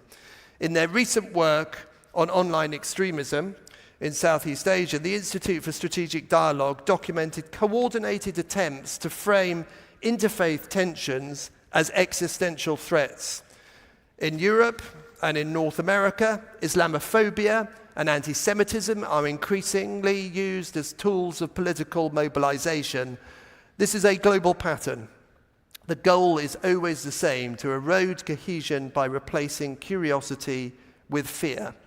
And imagine, as the President said, when all of that meets AI. Now, in the UK, my own country, the Wolf Institute's diversity study revealed a telling contradiction. While 70% of respondents believed ethnic diversity had benefited society, only 41% said the same of religious diversity. Now, I do want to make the point that liberal democracies must reckon with the reality that their own complacency has helped erode the foundations of multiculturalism. For too long, governments failed to take seriously the legitimate concerns of citizens about the pace and uneven impact of immigration. The perceived disconnect between public sentiment and official policy has bred resentment, fueling the rise of nationalist politics that frame diversity as a threat rather than a strength. This is particularly true in Europe. And in this context, trust must be rebuilt not just between communities, but within the institutional scaffolding that supports those communities in schools, in businesses, in the media, and yes, particularly online. Multicultural societies require deliberate upkeep, as you've heard. They do not function on sentiment alone. They need systems that reward inclusion, platforms that promote shared narratives, and institutions that refuse to let division become normalized. Now, in the world of eroding trust and rising division, business has emerged as an unexpected beacon of reliability, or to put it less charitably, it's just more trusted than other institutions. Our 2025 Trust Barometer indicated that 62% of people globally trust business to do what is right, surpassing trust in government, media, and NGOs. This trust, though, places a significant responsibility on business leaders. Beyond delivering profits, they are now expected to provide fair and equitable employment opportunities, invest in upskilling and reskilling initiatives to prepare workers for the future, and foster inclusive workplaces that reflect the diversity of communities they serve. Moreover, 75% of respondents believe that CEOs should take the lead on societal issues where government failed to act. This expectation underscores the evolving role of businesses as not just economic entities, but as key players in shaping societal values and cohesion. Business cannot replace the state, nor should it, but it can and must be a co-architect of the future, not least because it has some of the answers, but it also has the ability to convene, to scale, and to build public trust, giving it a unique role in stitching our social fabric back together at a time when the fabric risks coming apart at the seams. It is, after all, where business is where most of us spend a lot of our time. And by embracing this role, business can serve as a bridge between divided communities, modeling inclusive practices and championing initiatives that promote unity and understanding. But addressing the challenges of trust erosion and societal division requires concerted effort. To round up my remarks, here are what I think are four of the key imperatives in that effort. Number one, institutionalize equity. Inclusion must go beyond rhetoric. We can hardwire it in. It should be embedded in policies, practices, organizational cultures, ensuring that all individuals feel valued and represented. I thought Colleen Ward's points here were excellent. Secondly, championing truth. Combating disinformation necessitates a commitment to transparency, media literacy, and open dialogue. Institutions must actively counter false narratives and promote factual information. We also have to better understand the demand side of the equation. Why are people susceptible to conspiracy content? Why do they consume and share it? Number three, foster intercultural engagement. Encouraging interactions between diverse communities can break down stereotypes and build mutual respect. Initiatives like interfaith dialogues, cultural exchange programs, and community events and efforts can and will play a pivotal role. Programs led by organisations like the King's Trust in the UK work incredibly well. Point 4, institutionalised partnerships. No single actor can solve a crisis of this magnitude alone. Institutions must partner together, collaboratively, not competitively. This is not a moment for institutional posturing, it's a moment for collective action. Government, with business and civil society and a media sector that champions truthfulness, are critical as we move forward. Now, in closing, it's essential to recognise that multicultural societies, when nurtured with trust and mutual respect, amongst the most vibrant and resilient. They offer a tapestry, or quilt if you like, of experiences, ideas and innovations that enrich our collective human experience. They deliver new ideas and talent that drives economic growth, which itself generates peace and stability. But maintaining cohesion in multicultural societies is not guaranteed. It demands vigilance, courage, and constant effort. Trust does not regenerate on its own. It's rebuilt through consistent action, through meaningful engagement, and through a shared commitment to the common good. As leaders, policymakers, and citizens, we must treat this work not as optional, but as essential. This is a moment that demands more than observation. It calls for action, moving from grievance to respect, from polarization to unity. The future we need is one where everyone, regardless of their background, faith, or identity, can recognize themselves not just as participants in society, but as vital to its success.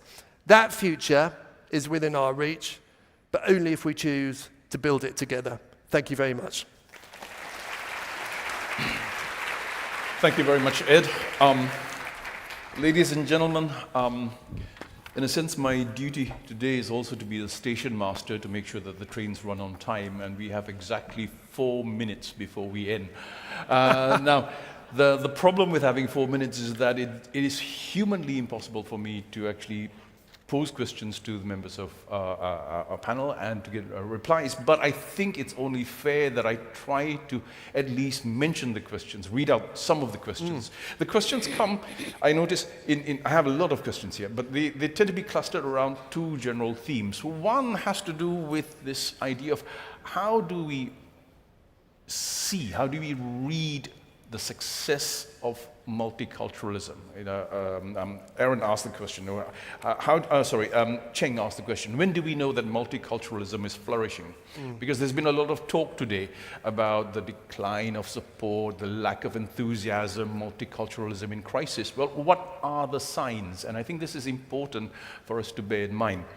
However, there are also a lot of questions that actually touch on what has been said today and just now, and also in the sessions earlier. And I think that reflects the perception among many people here that we've been talking a lot about multiculturalism as somehow the responsibility of the state. Several people have asked, who's responsible? Who does this? Who's managing it? And why is there this tendency to assume that multiculturalism is a top-down process? And I think this is important because there is an unstated assumption that somehow multiculturalism has become the concern of states, and it's the duty of the state to somehow get things right, to make people happy. But there's an old joke in political science. You can imagine even the most benevolent state really caring for the welfare of its people, but in a sense being maximalist about it. Now, fun is only fun when it's spontaneous. But if you have a benevolent state that says to everyone, on Saturday from 12 to 3, you will have fun, that somehow kills the fun, right? So several people have asked, what about gender? What about religious diversity, the role of religious scripture and religious praxis? And I think this is important, particularly for those who are from the background of political science, because we have this tendency to privilege the Westphalian nation state as the primary actor in politics. Whereas I think in the earlier panel, it was mentioned, right, when states do things, they become bureaucratized very fast. And it surely, learning to live with and accepting alternative and difference cannot be solely the prerogative of the state. State cannot make you liberal. No state, doesn't matter how powerful a state is, can legislate a law compelling you to love your neighbor. That's not going to happen. So who are the other actors? And I think these are questions that were raised by some people. Krisa, Aaron, Sharon asked the question about gender. Where's gender in this? Muhammad asked the question about religious scripture and praxis. I wish we had time, but as station master, I'm staring at the clock. We literally have 2 minutes. So if someone is about to perform the great sacrifice, someone can actually attempt to address some of this in 1 minute exactly. 1 minute. I mean, I'll have a quick 20-second go at what are the signs when you know it's working. I think institutional trust. I've talked a lot about distrust in institutions, in government, business, media, civil society. If you see that going in a positive direction, I think that is a sign. I think a sign would be around political stability, a rejection in online hate speech, and I think in some countries, actually economic performance as well. I certainly see in countries that have demographic challenges, immigration is critical to grow the economy, to grow the pie. So I think those are probably some of the things that I would point to. There'll be many others. Colin? I don't think it's just the responsibility of the government, although I would like to see the government responsive to community groups and NGOs, and indeed researchers who can provide information that would help multiculturalism flourish and social cohesion to be enhanced. But the people, it doesn't have to be even a formal organization. It's like people power. I think about some years ago in New Zealand when there was a desecration of Jewish graves. The population came out and marched on Parliament. Absolutely. And what happened as an outcome is government developed a diversity action program. So people can make statements, and if government is responsive to what the people are saying, that can help. That can help a lot. Absolutely. Yeah, just your question very, very fundamental of me. Let me remember what Max Weber mentioned in very famous books. Impossible to change your culture without which you change your logos, and impossible to change the logos without to change the theology. So this is my point here. We have to change our theological perspective. Our theology is too masculine, so we need to move to feminine theology today. This is my perspective. God, modern, feminine God, not masculine God. And all the holy book, modern, feminine books, and all the prophet, modern, feminine prophet. But our question, why do people offer masculine? So we have to change our theological perspective from masculine theology to feminine theology. Thank you. And on that note, I'm looking at the watch. We have exactly 3, 2, 1 seconds left. Thank you very much, ladies and gentlemen. Thank you. Thank you, Dr. Farish. I'd like to invite Professor Farish, as well as our panelists, to please step forward for a group photo.